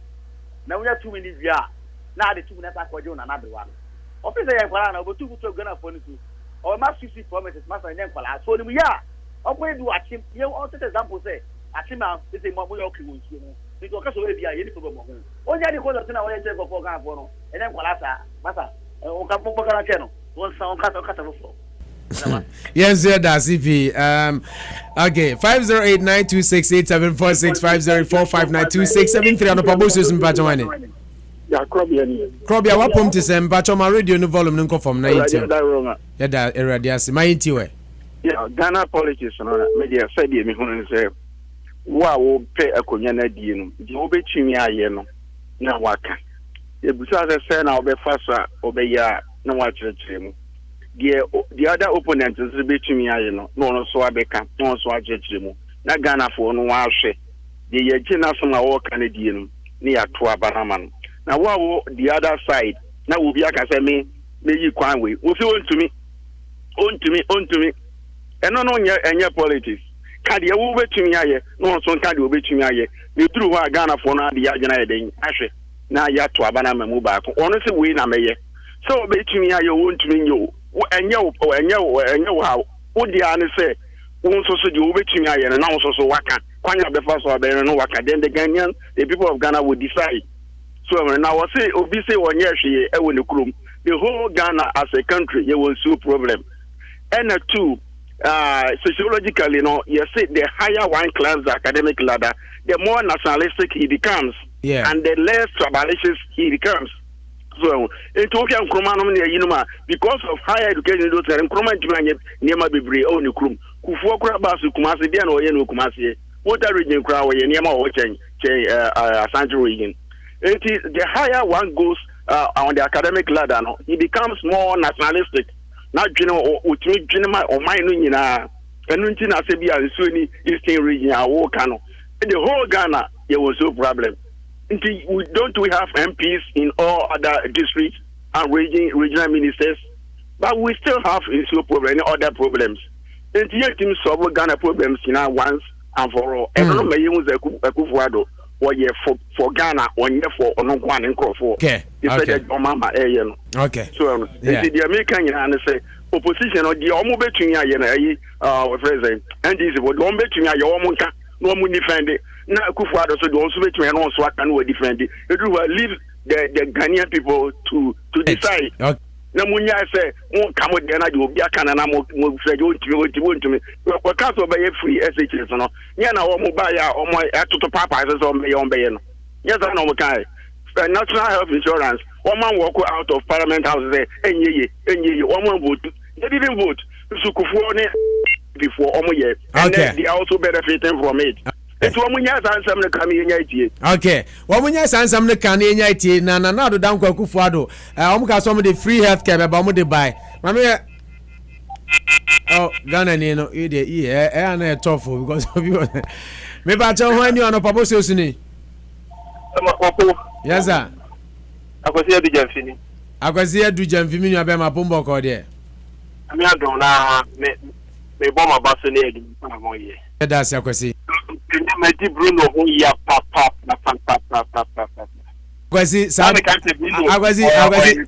Agwazi tete sadia ne de misra ya na unza ukase wadu bi ho ya sa na ya you disagree with him. The pacho ye chi ka sa no sa na tie so de ho no me ka se Bruno de okai ya unfortunate abetema se na madino ho ya no na me so I repentant me need in atem. I understand. He's somebody minimum minimum say onim obi obeka bia onim you know baby obefa free baby odi kosi na attack or attacking na Kufuado no na eye me wonwa kakra eno ti na me se medi no ho ya no yan he ni sei Agwazi Mikio yeah me nim se Bruno or attacking na no ka say nana so obey we na yen compare the odi ade wo ha no ye no Agwazu ni misra ma me fa Ghana ko say am say Ghana for ni tipa na unze yen de na no mu ana muka say ahaye yen to ayi nti ma me fa no na uwia no atwa so no me point no it's not necessary right o da be misra Debbie akwasi de make no ntia se me si gina so ma me fa no the other line so. Okay. Ghana for Debbie Ghana for no ya no mo line e wi obi asa afra fi Ghana me ho 233 number bi. Hello. Ya me ba chawani. Hoya. Linda. Me ba Linda afra. Just so Abenku. Linda, o beso ba ejuma die no so. Me patan. O so mba choma enti why? Yo, me patan Nana Ekufuado. Promise say one district, one factory no kure pa. A obetumi aye. Obetumi no kure pa. John Ajekum Kofo, AMPP vice you know ko yen. Me, one no person, you from government me be ye. I'm not between that savings square savings, one man mean savings. I said, PD programmer, Namitradi, PD programmer, and Falano, enjoy no, then I just get one. If you go for to send or so or bad, yeah, whom you tomorrow, because of it, from the top of promising, out to me, and you from promise, whatever my mean, and national health insurance or the buy and say benefit in your district. If you're not good for Yam one woman or power, one district, one person no come, and no crap. I will bet you yet. I'm going to watch you be at double different. I'm also move up one. Not a party near power. Now, some are walking and no crap. You know, so I just go for buy or the boy or my pa, the boy, papa. I'm at the class material and Kuala, there's a best one say, oh, papa. Now, it's a day. I just want I have mine. Okay. I just want to have another child. The child there for years, that's what you work with Sitano at the school. Wow. If you join the Kuku 40 or MPP, a buy and I mean, to my year. Emma said, "Boy, in the bush, and the mammy to start fed medication." And she a good father, a request of between me, yes. Okay. Yeah, she has some so much in the more better. No papa letting you pound out one district, one person, and no crap. Okay. Linda, ya cha ajuso abankrofo nyina me metena ajuso ntia abankrom minim ho kakranti anu ache o mama me why me papa ma bi kra ho me papa wo nkwala tu hello Agwazi facha me onse mo ana musi Ghana fo ne ba musika ne tia me fo hu hia pa Ghana fo no hu hia se de na wo kana no so omuti u program no say o juma die no akonkan akwachi eja madawro na ye na me pesa me kan nyina ne se e de na kire se saa na Akufo Addo so opese o ye dam e wo sirima e sa villages na o kana ontiminye in the first place and go for free so where the bit say buida manasa akosomo dam na nyesa na ti o sa esim dam na kano it takes another plea to be a otie your party communication deputy communication director Anthony Tabo on the same note amatumi high NGOs bia omo yes adwuma bia individual communities na na bi omutika kra yenya aban a che say omo ka so omo yes dam ni bia cost no krana 300,000 Ghana cedis. Na ya he sika edi ma wo yumi sika pudu etwa ma wo yemi kwa. Eno kwa de me fan 20 months so that to. Sika but move etwa for judgment date alone. It was more than 600 600 million Ghana cedis. And we try judgment date. The Ghana say oh yes kana yenya no. So your casa you be sit down from Kwabako 1,000 more than 300 not the region 5,000 and multiply 300,000 Ghana cedis. Now the amount you get it. It is doable. You'll be able to have a broad NDC 40. Make us say we make us just 1 minute. When you say oil scan NDC 40 meet $500 million US the to what of the some projects be. Now any Andrew Hono. I'm not more time scanning the Koma bank via at Ahoy and your board chairman for the bank, no. And Yadikoma Amono interest $11, 11%. 11% interest on the money, and a Ghana for my child, almost kind of bray ever told says Ghana national says, and 22%. in a nutshell no ni aboka 11%. Sa bro for we say. Omo di sa breway na sika pudo we di tinto one am tom de be ma no. Omo tiri afa ye. Sa time ani ye pesika dia koto sa car power na ye de be generate electricity no. Na sika ne da ho. But then the mama any na apart for nya say yakobo busia ebe better say ye na we sika da ho e fa nyeri. Eti entam ko e fa ko Nigeria ban. No fa nya adwuma mi ye mo ho ka. Ti transfer for we say ye no ho kasa na so bi ka so be sit down. Obey we no say enye adwuma me gire wo amenti ase. Okay.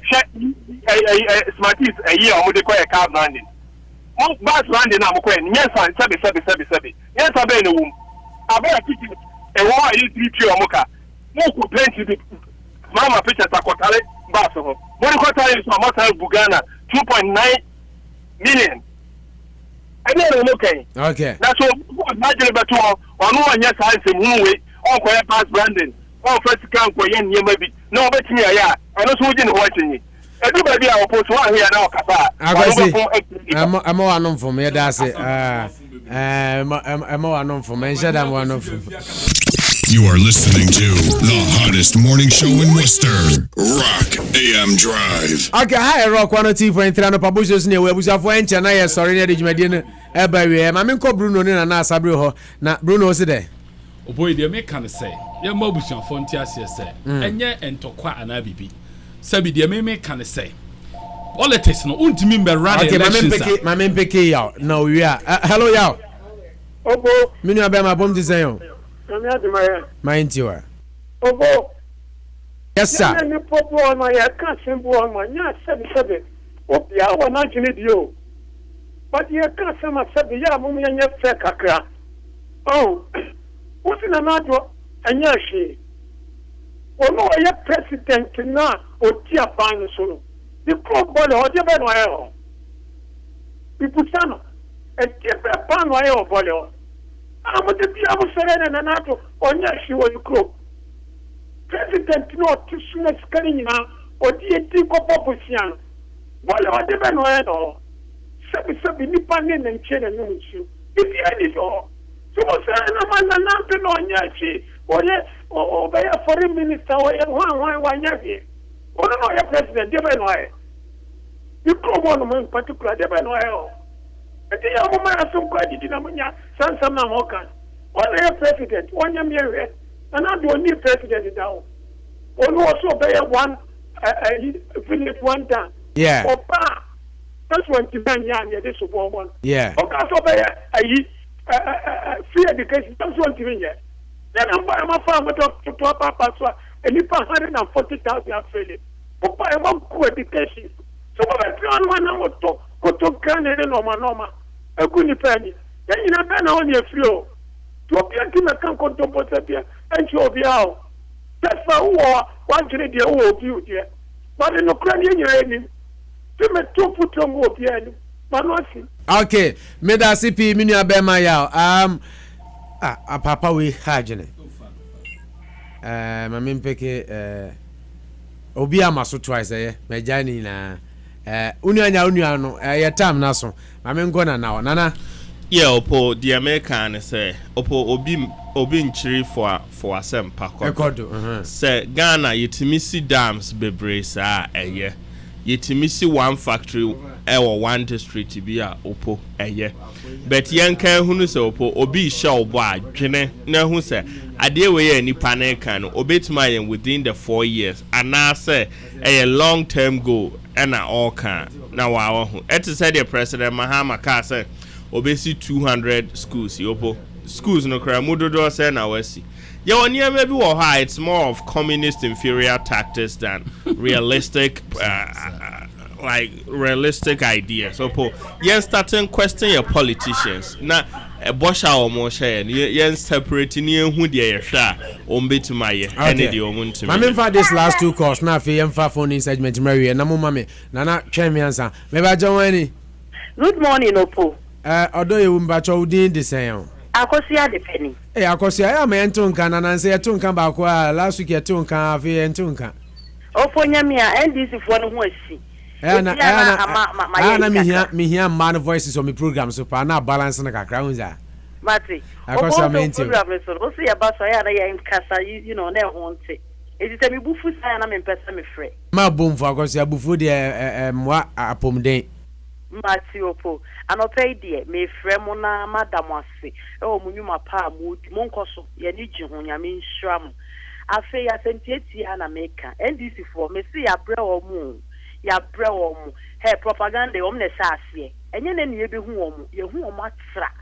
Mahama ne time na aso ni NDC for no. Ne time omo time na aso. O man no ontimi mu. I'm sorry. Hey na na se na na ye bibi penyo. Se won ye hwio e na obi frɛ ye o kan ye. Wa wo tse so m. Aye. Wo je besia ye hu ni a wo de ye. Hey contract na wo de ma wa hu ni pa no wo se buye ka ho. E di ebiem e na apese o ye ogu ni ho animu ase. Eti be ya ko I'm sorry. Ansa na nimgu ase na to no. Eti ne de ni animu na NPP. It when you're ready, Yamia Duma 2016. Say you're tuned up in November. Yeah, Ukwada midday. Would they? And they are the woman. Adano, Mahama, will be soon, ma. Okay. Yes, there are CP Akosia at the papa. Mamempeke, my next caller. Hello. Yes, Opo. David Bruni and Tem. Yeah, no. Yeah. What to say? Yamia Duma, if I do say, now. Na me adaje papa bi na de na Bruno Ekano. Yeah. He was making a very cogent point. Now so the person Busan say and as a person me say a memunu president and a member of cabinet and now be our representative and okoji ademudie bia emrano o ha na say ni ho. It is there. It is enshrined in the Constitution. Yeah. Oh, now dear me, all come and say, they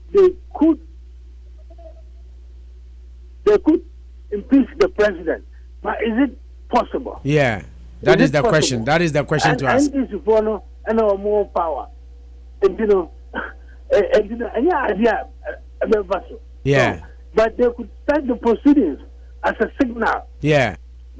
Now, Bruno, on commenting on the question is yes, that's CP David, the one and only Bruni. Over to say 30 seconds. Uria, na mama unya nyanzo 30 seconds. Yeah, sorry. That's it, me that. Me never kasa wo atimda manage ni points na kan ye na onyo before between nyombi wasi be ma bia sole a ope virgin so ye mama kroya na ema na enye enyini na ma virgin hwe me bebo na me bu no me wi ochini bremu na ase no ye Ghana fo na ye ti krom ho ye ti nso no ho ana ya se nsuo no se China fo ni ba ye na ye yire ya na si twene so ko tu gold no na diamond ko kro bremu mu a aka ne bremu ya sa adigu no ba so ana ye ne bremu kwaden wo so enti na na bia smo ka no je commission free from nchi ye wo Ghana nyina se nye bremu nko ye Ghana fo no ye bu apayo memu ye ti ho ene ma ye na ye bu apayo ana nchi ye wo Ghana nyina se ye ne ye bo ye tisu da wuri enti enwum na me hwe unni opese obowale oba oye ye a virgin na yeah, I go say, man, I feel one son. I'm virgin, no, yet me. Okay. Yes, you are the CP. Unya, no, 30 seconds, young communion. Nature, made to us. Yeah, nature, they say, Mama, why you be a man yet? Tell move to Ghana for the Gukubuti, a better. I think we are ever talk about yet two way, yet Brusso.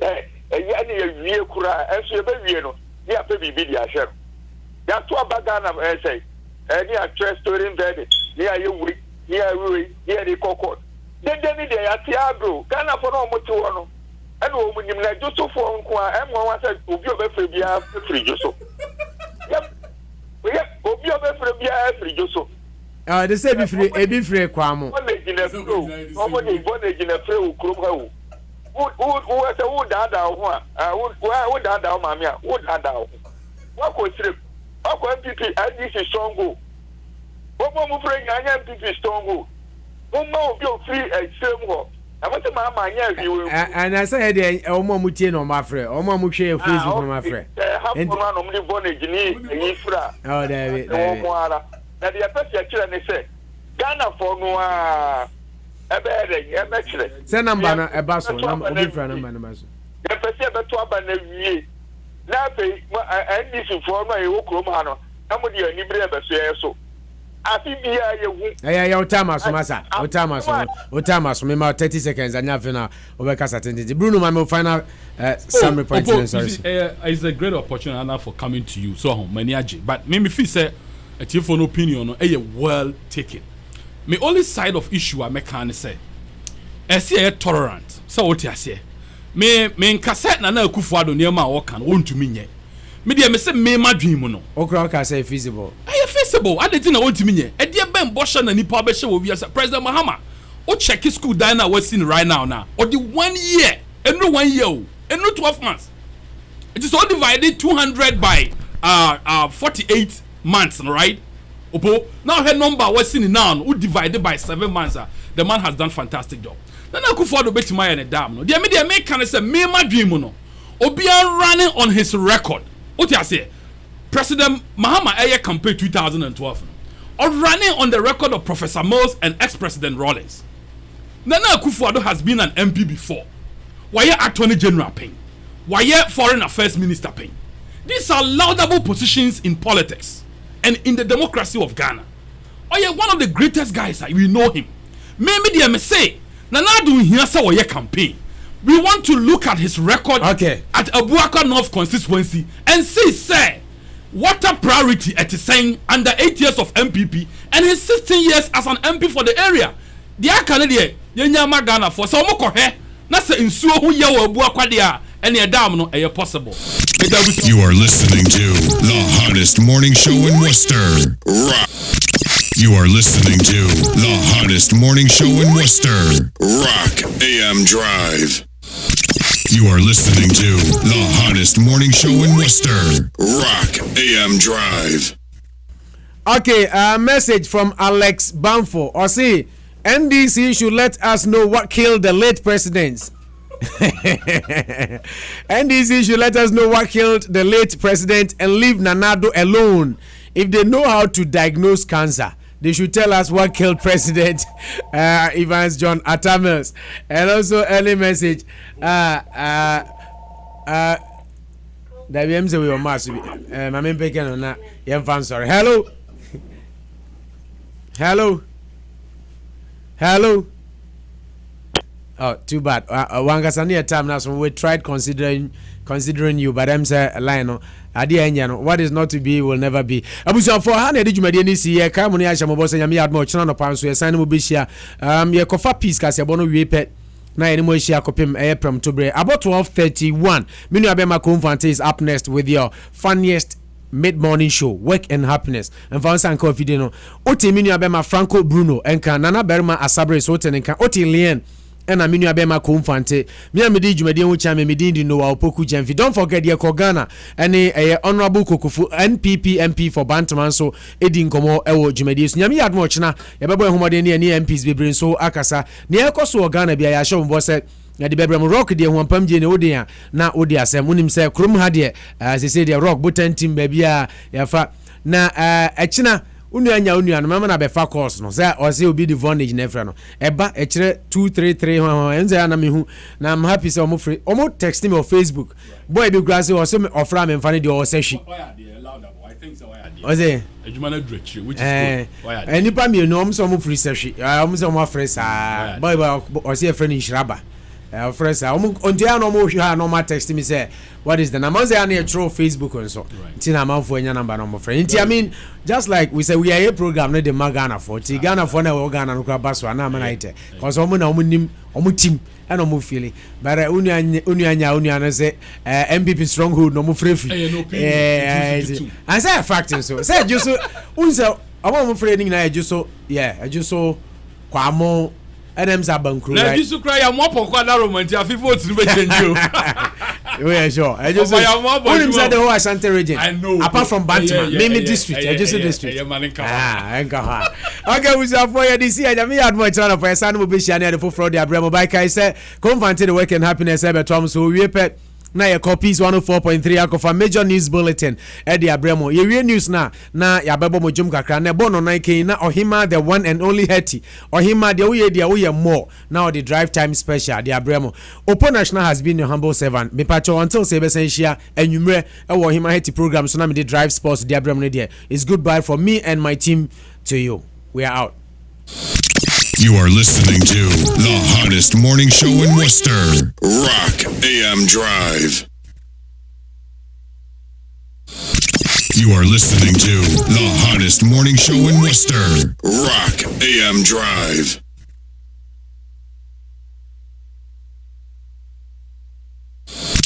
You are listening to the hottest morning show in Worcester, Rock AM Drive.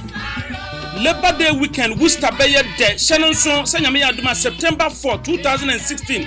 Fabulous Kumasi Asante Kodoko and Accra Heartvo Phobia Edi CNE Ewo Worcester Habrana Betai Ultimate Wine Beshe Kotoko Anase House in Beshe Emrano Ayen on 9 4 p.m. sharp Ewo Worcester Academy Park Jumedie Eye Club no Mexico Anafe Anochi Chrome Restaurant Omonashe Omode Babrai Agroni from Phobia Anase Fabulous no 9 pepe na Uwo Stadium Brabeshe players Kukuda Mewo Worcester ha when he ever jise Ubesrisa na Niche Enuane Afe Nijisem Bebrebe Koso Ewo Worcester Academy Park no na pepe na wo Fabulous anase Phobia brai na beta ultimate.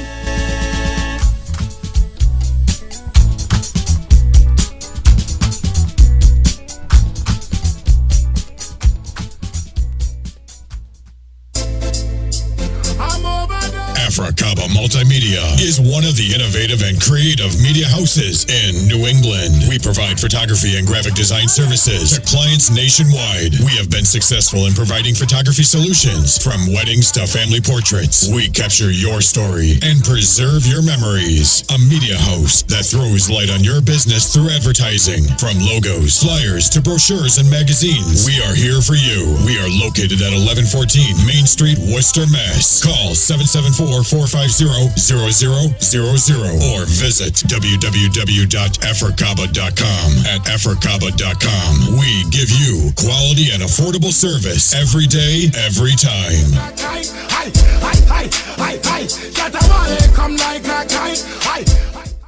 It's rough, it's smooth. Hey, Mini anoma de share mo wa US memu ha. Me de ani je sem de be ebramo. Se mo ya ware for anase ankrankro. Na mo pese ma wo siesie efa no motwe hu ewie peye de. Efa wani ntwa ba bia ka Olus Barbering and Beauty Salon. Aha. Se me bo odin no wani age efri se we eye do in one shop banker. Se efa no hairstyle of all kinds concerning male and females here. Olus Barbering and Beauty Salon de mu sonko kra. Se eye pony, weave on, hair plating. Nyene ekeka keka ho. Anase mini anom merema e style bang and our person utcha. Now partner to me feel you cry. Trust me, Olus Barbering and Beauty Salon. Betcha New York fefe amount. Shisha wana cha kwine ewo 687 Millbury Street ewo US here. And after one home before so 5084-105850. Olus Barbering and Beauty Salon ana. Hey, you're on a different level.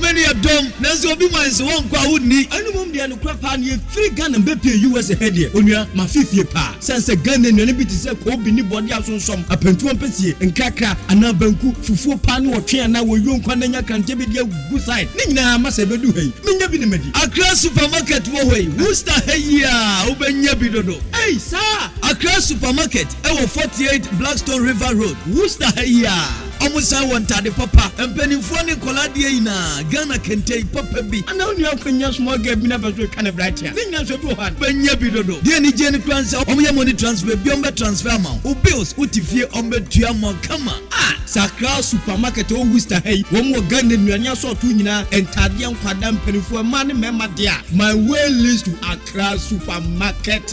A one Fatete for no fresh here 508-615-6924 and 508-615-8951 508-459-1000 and 774-823-3008. Ah, Accra supermarket there. Worcester ha a one bosso.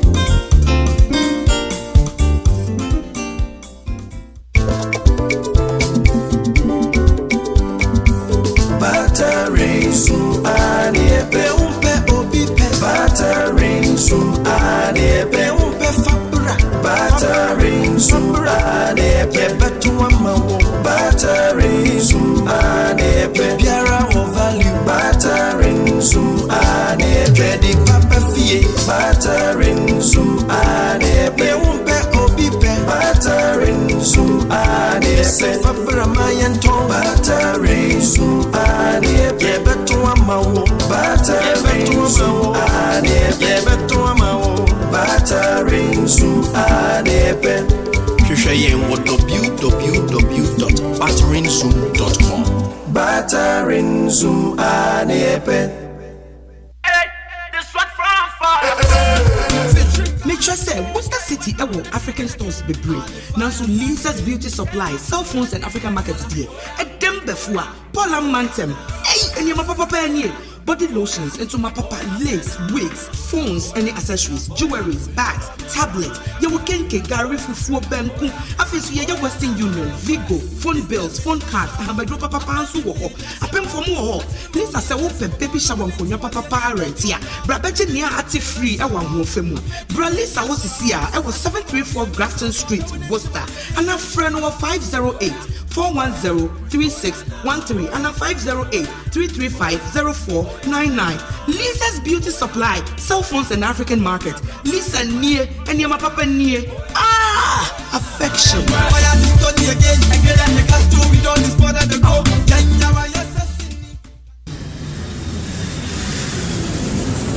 Jamomian can prestige travel and talk for Worcester. Mama going to IF4. Mama, I didn't know Mama going to IF4. Macho Edmokwe, Open Airline, they are called Africa, Europe, Middle East, Pacific, but Bia, a Buswa F4. This country is war. And you're gonna for your test and do a back a day, and I have an interest in prestige. Macho Airline, who don't know when you have said that a KLM, Sarakan, and Tasa, and they can be a piano when you be and the African so called Accra, Abidjan, Abuja.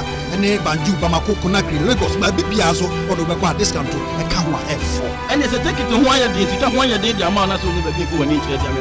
Baby back up and one pretty, although they are pocket day, all my years what we done. Bato at Mako officer who is an 10 and 4 Main Street, CP, Mr. Kodemaya, zip code 01603, waking up from 774-243-6026. Prestige Travel and Toast. One bama setnam I a day. A bad day, yet dumb your cock.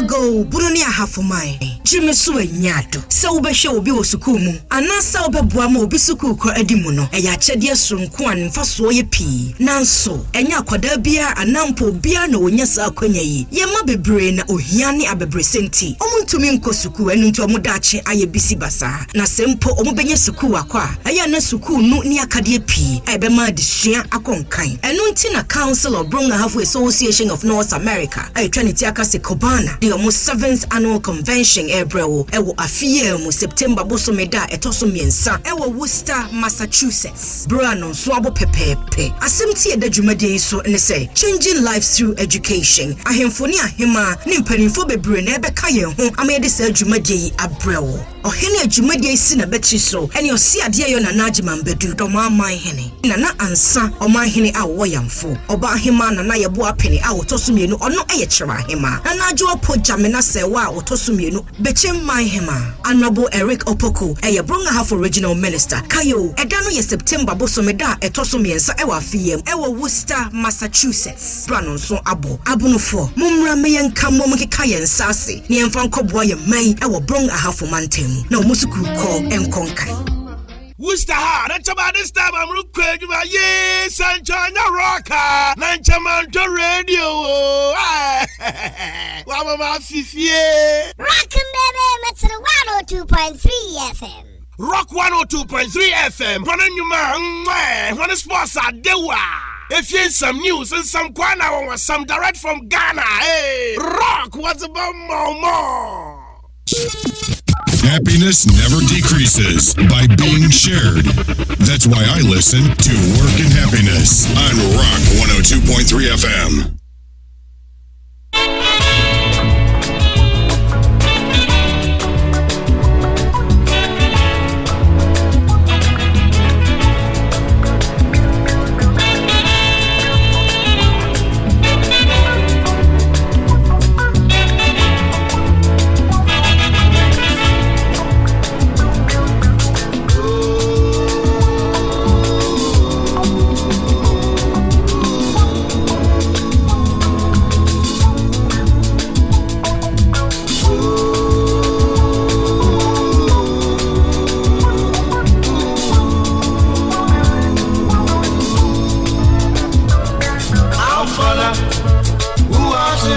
heaven. Hallowed be thy name. Thy kingdom come. Thy will be done on earth as it is in heaven. Give us this day our daily bread. Oh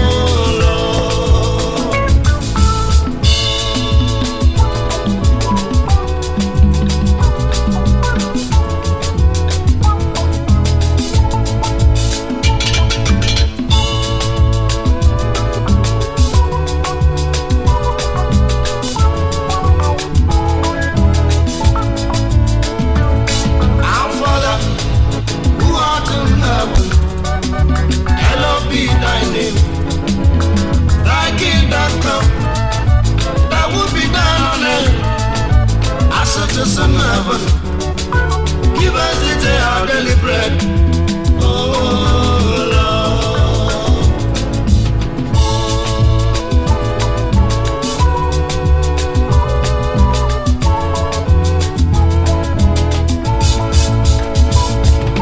Father, forgive us our trespasses, as we forgive those who trespass against us, and lead us not into temptations, but deliver us from evil. Deliver us from evil. Oh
Happiness never decreases by being shared. That's why I listen by this time I'm looking at yes, Sanchana Rocka, Nanchamanto Radio. Wama Fifi, that's a rock 102.3 FM. Wasumi yo Ghana. I saw radio Anna, I rock 102.3. Hit a rock 102.3 FM. Happiness never decreases by being shared. That's why I listen to Work and Happiness on Rock 102.3 FM.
By being shared. That's why I listen to Work and Happiness on Rock 102.3 FM.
By being shared.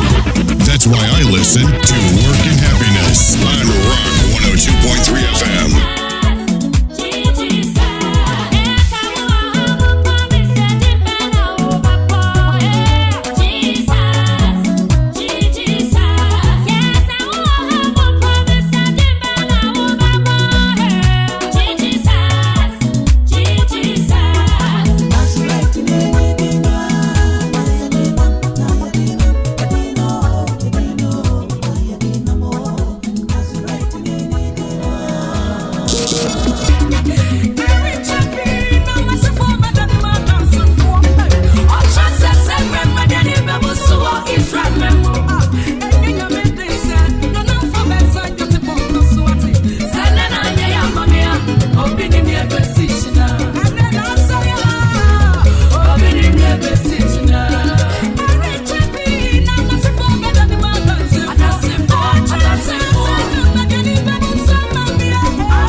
from Ghana. Hey, rock, what's about more?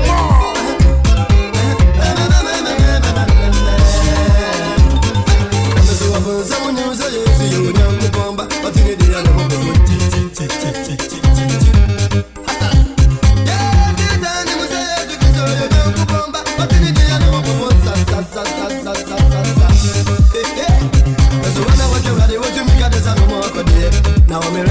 Now I'm ready. What you make of this? I know more good. No babu.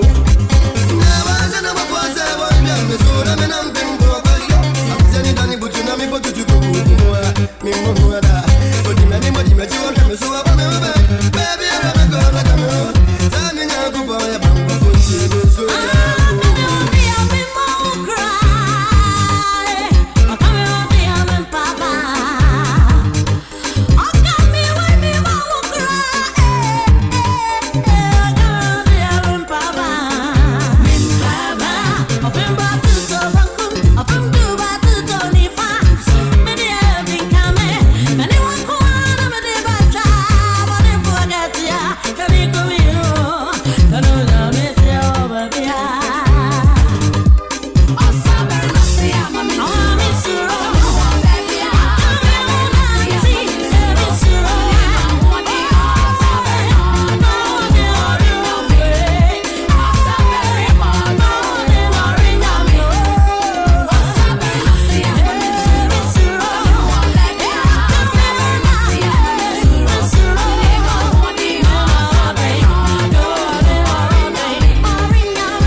some news and some Kwana or some direct from Ghana. Hey, rock, what about more?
Some news and some Kwana or some direct from Ghana. Hey, rock, what's about more?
Yes, I'm Pamotno so hine hintabiano. Otna Kurian Poyuna say.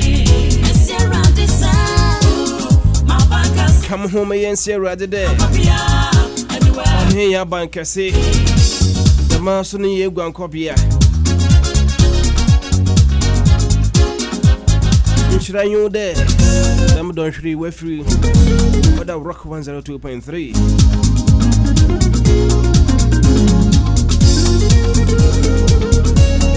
I told you, media was so good at retainer. Media, you work and happiness. A human AJ.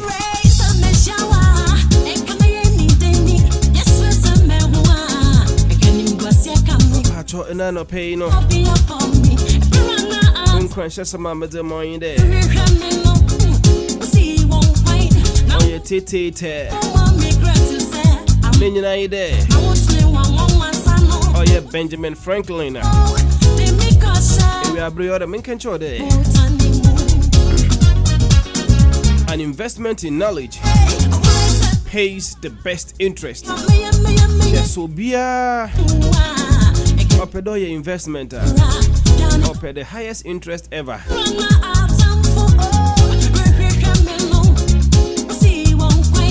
Up at the highest interest. Uncle Phoebe do was quarter home for money doublers. For the quarter one or turn as you cannot double. Abranti be pay Ghana. Oh, Josie cannot the crosser a cemetery. Oh yeah, SAE. Or this kind of cross or Kusi. 1 week later, Boko is Canada double. He said the 20 million Brenner. 1 week in Enya 40 million. Patras are so free sick.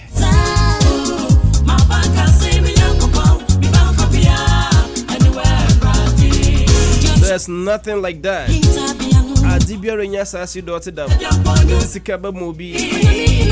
Nansa Nenum. Sisikana double. 100% interest. Patrona pay. Zamekacho in the investment. Among the best interest ever. It is investment in knowledge.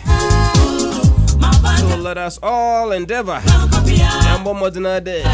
We invest more in knowledge. And little or none in money doubling situations that lead us nowhere than disappointment and troubles. Good afternoon. Rock 102.3 FM. Running your mouth. What is boss at Dewa? If you some news and some Ghana or some direct from Ghana. Hey, Rock, what's about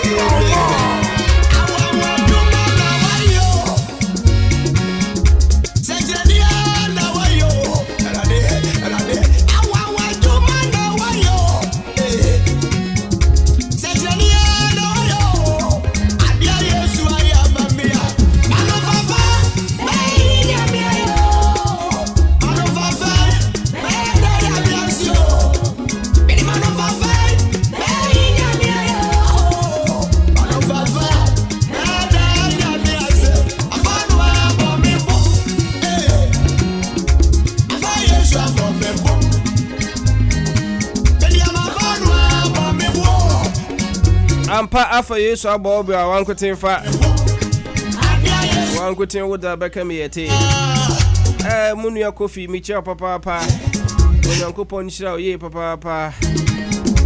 Ana akoma. Hana adoye. Honhuma sha wo ma.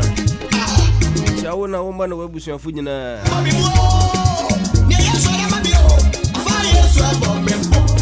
Oh yeah, in Shiraka Sepa Sonko Bethsaida Assemblies of God. Assemblies of God Bethsaida Church. Apostolica. Bethsaida Apostolica. The Apostolic Church. Bethsaida Assembly. 23 Oxford Street. Asidaka Sepa Nkoma. Also for paying order you made in an or Oye Apostle Dr. Kwabena Daute Akufu. Overseer Kofi Achampong. Elder Henry Lomote. Elder Steve Tete. Asafumame Peggy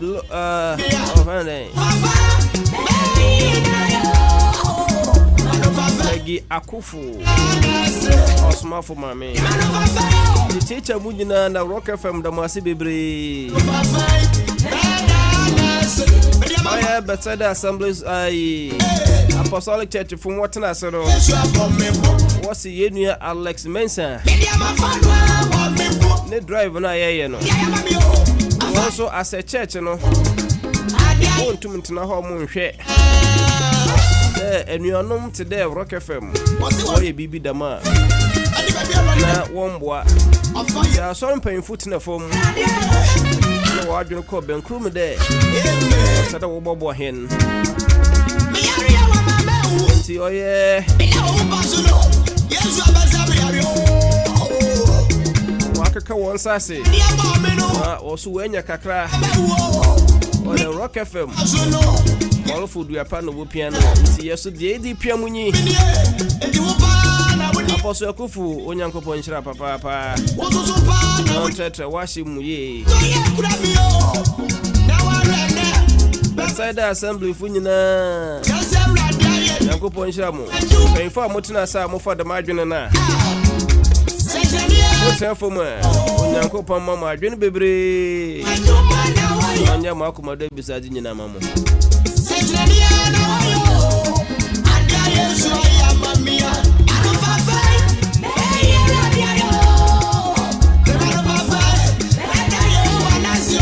Also be a mima poaso amoko fi. Ota overseer champo say jan ho. Me yimpe bia. Samuko aso dem no wopon a. Obia from Aminto. Wopon ya sai wadwin de pede yimukasa. When you baba hodo no na o. Na play na tu.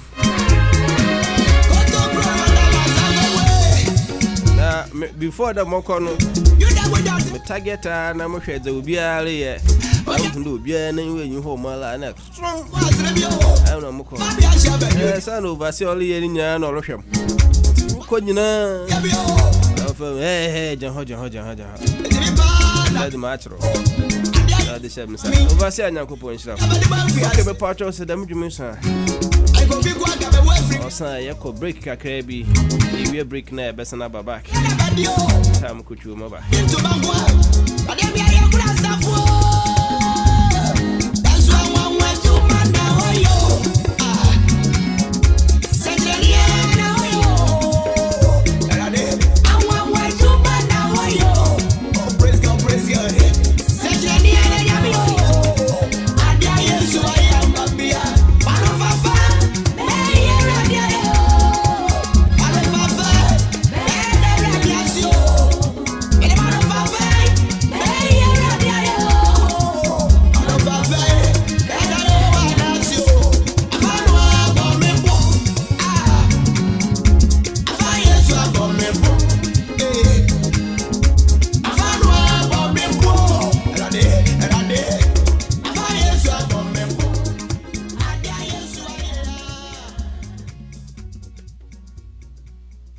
Rock 102.3 FM.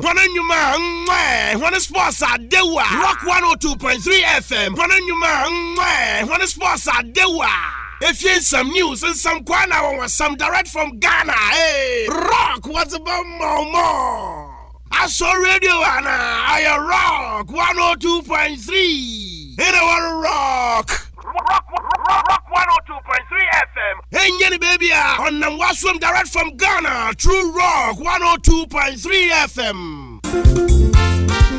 Only 10 years, who went Jim Renan, Pasa ina nzebra. Unu ya meshawo omeni ya dom. Nanso obi manso won kwa wuni. Anu mom dia no kwa pa ne free Ghana mbepe US head unu ya mafifie pa. Sense Ghana nuane bi tise ko obi ni body asonsom. Apentu ampesie nkakra ana banku fufuo pa ne wotwe na woyo nkwa na nya kante bi dia good side. Ni nyina masa bedu hei. Menya bi ne medi. Accra supermarket wo hei. Worcester hei ya obenya bi dodo. Hey sir, Accra supermarket e wo 48 Blackstone River Road. Worcester hei ya. Omusa wantade papa empenifo ne koladie ina Ghana kentei papa bi ana oni akonya small girl bi na beso ka ne bratia ni nya so bi ho banya bi dodo de ni je ni transfer omuye money transfer bi ombe transfer amount o bills utifie ombe tua mo kama Sakra supermarket o Worcester hey wo mo Ghana nuanya so to nyina entade nkwada mpenifo ma ne mema dia my way list to Accra supermarket e kwa ni medimika fatete for na fresh sia 508-615-6924 and 508-615-8951 508-459-1000 and 774-823-3008 Accra supermarket there Worcester ha e na bosso.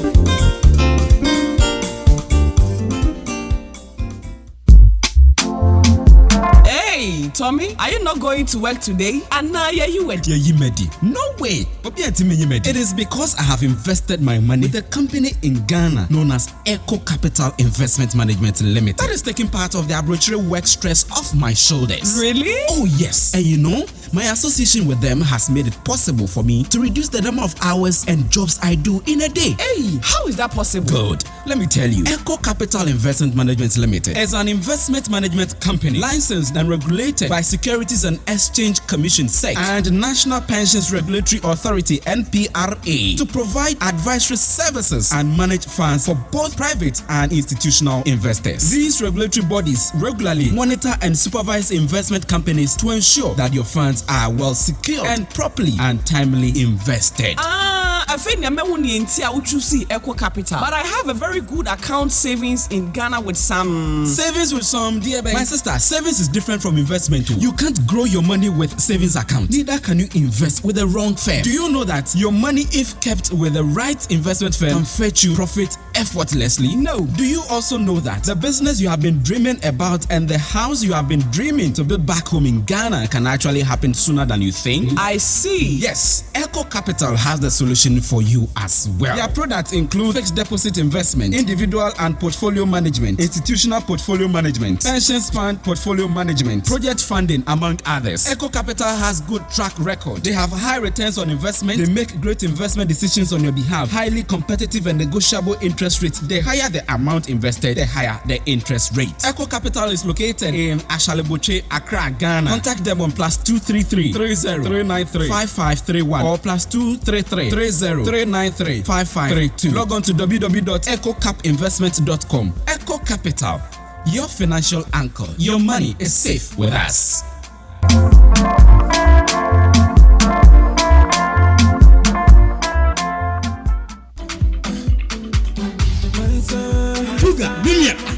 No pedi woni minya me fe minya ja ka me fufi hayi abesi hayi ano akwana jimsika trobia waja okra to 20 enu ngomati kopo makacha we say United States of America memu ha metra Worcester hadie se wo peka papa de wakode waba a ebo no forma enu ani Empire Right Services hey sir ani Empire Right Services do Empire for de wo bo da form na de ba ko amani ko hu pa ni safety obambo nti oni problem kra kan biam de wo ye ni sem o mefa wo afra adwumam ade akwadwumam efie to fie enkwada holidays o mbekọ game center o mbekọ nyina Empire Right Services omu demba akope Empire obia safety hu hia no intended emu obi emfa nkwa ha ne ha anyu sikabumu o sika teze hunumnwin ne twa dem pa intituga se obafu hyan e wo krom ha pa de a mane nyina enye Empire Right Services we dia majetum intamafo bom na ne Empire Right Services nie obia se eye frɛ 774262118 ana 774262118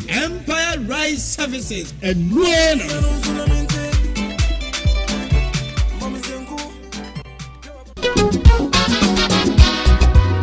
Jamane die me ho akyere me etu fo na mepe manya bi ani amabuada ene na aso na bosa na fo de ase eton fa me hefa na meja bi ato me fie aduane nyina asa Uwani ju fufuo de mame kanfo bia ba ko pemfa ma Linus Supermarket and Fabrics. Na ho na wo kwa ni nyina 10%. Na dem ubetimi aso fufuo nyina de abegu fi anya no nko a. Wo so wo pe fufuo de na se ne nkwan na efo. Enam bia pra kontwere ama ne na wo pe salmon and adwene enam bia wo pe bia no. Wo de wani e kire eye Linus Supermarket and Fabrics. Am betimi anya bi di ama wo. Ampa we kire se efie ni fi ampa Linus Supermarket obo onwode enen wo pe Fabrics ahodo ni nyina obenya bi ho. Ma ifura bebeko won ene ba be siesie me. Kwa me ifa na admago mo. 54 Hamilton Street, Worcester Haya na be hu Linus Supermarket and Fabrics. Na de ni jikwa na se ye nuanu ma efa eye mukoma de ho efa eye mudumade bia nko ahodo nyina no do ni che Linus Supermarket and Fabrics. O betimi aboa ye papa. Na de ni ji wo mukura ne se ni nyina no 10% esa da so. De ni ka bi ompo ni se delivery so sa tato. Kwa me enedi me ka tire mi nuanu mo etie nyina se wotukwa mo ni antoto se fie a de wa fifia Colina nampa ubuze fie. Linus Supermarket and Fabrics ofa bo ba ko na de kunu no mamie no wodi wudwa no na wo pantuma ahodo nyina bi wo penku ahodo nyina bi Linus Supermarket and Fabrics 54 Hamilton Street. Lina ampa osunya sompa.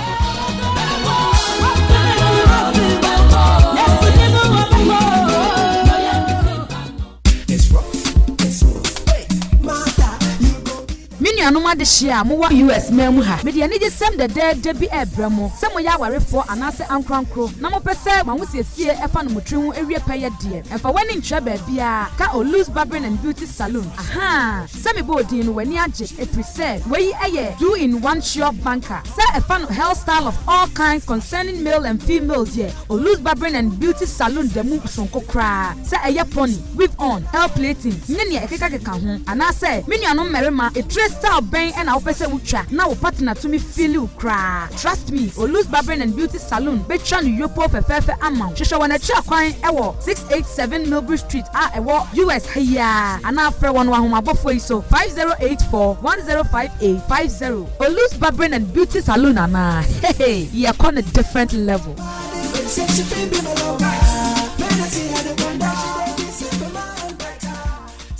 Aso Radio Anna, I rock 102.3. And I want rock 102.3 FM. Hey, Jenny baby, on the Waswim direct from Ghana. True Rock 102.3 FM. Worcester hard. That's about this time I'm recording my yes, Sanchana Rocker. Nanchamanto Radio.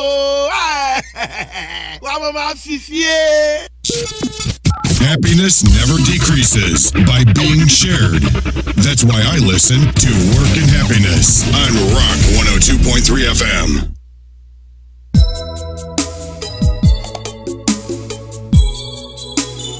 If you some news and some Kwana or some direct from Ghana, hey, Rock, what's about more?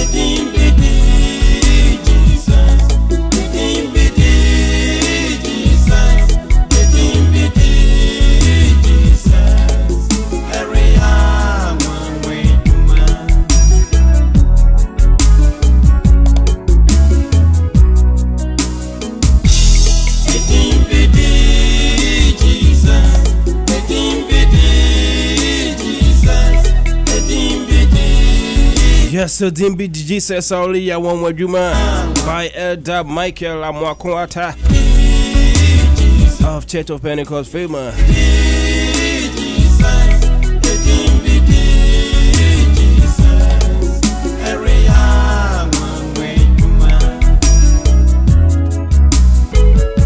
Dini Beno was I see the Yimdoya one wajuma.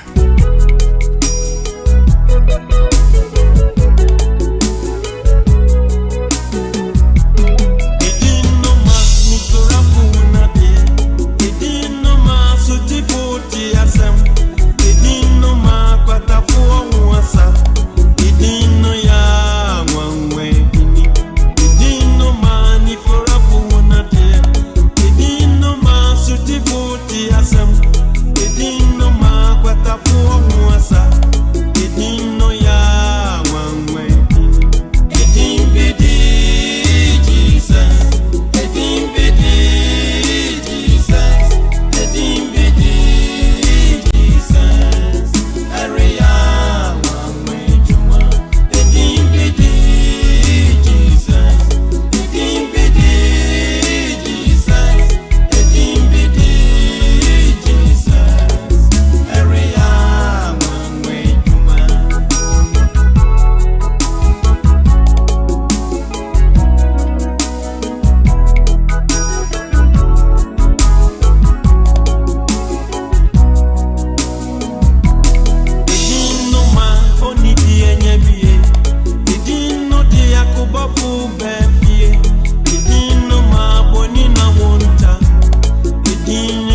mama me. Awako mama mo mi die. Sazi wako mama, monso meye wa pesa mauda. Oya no cross them there, so don't you wa.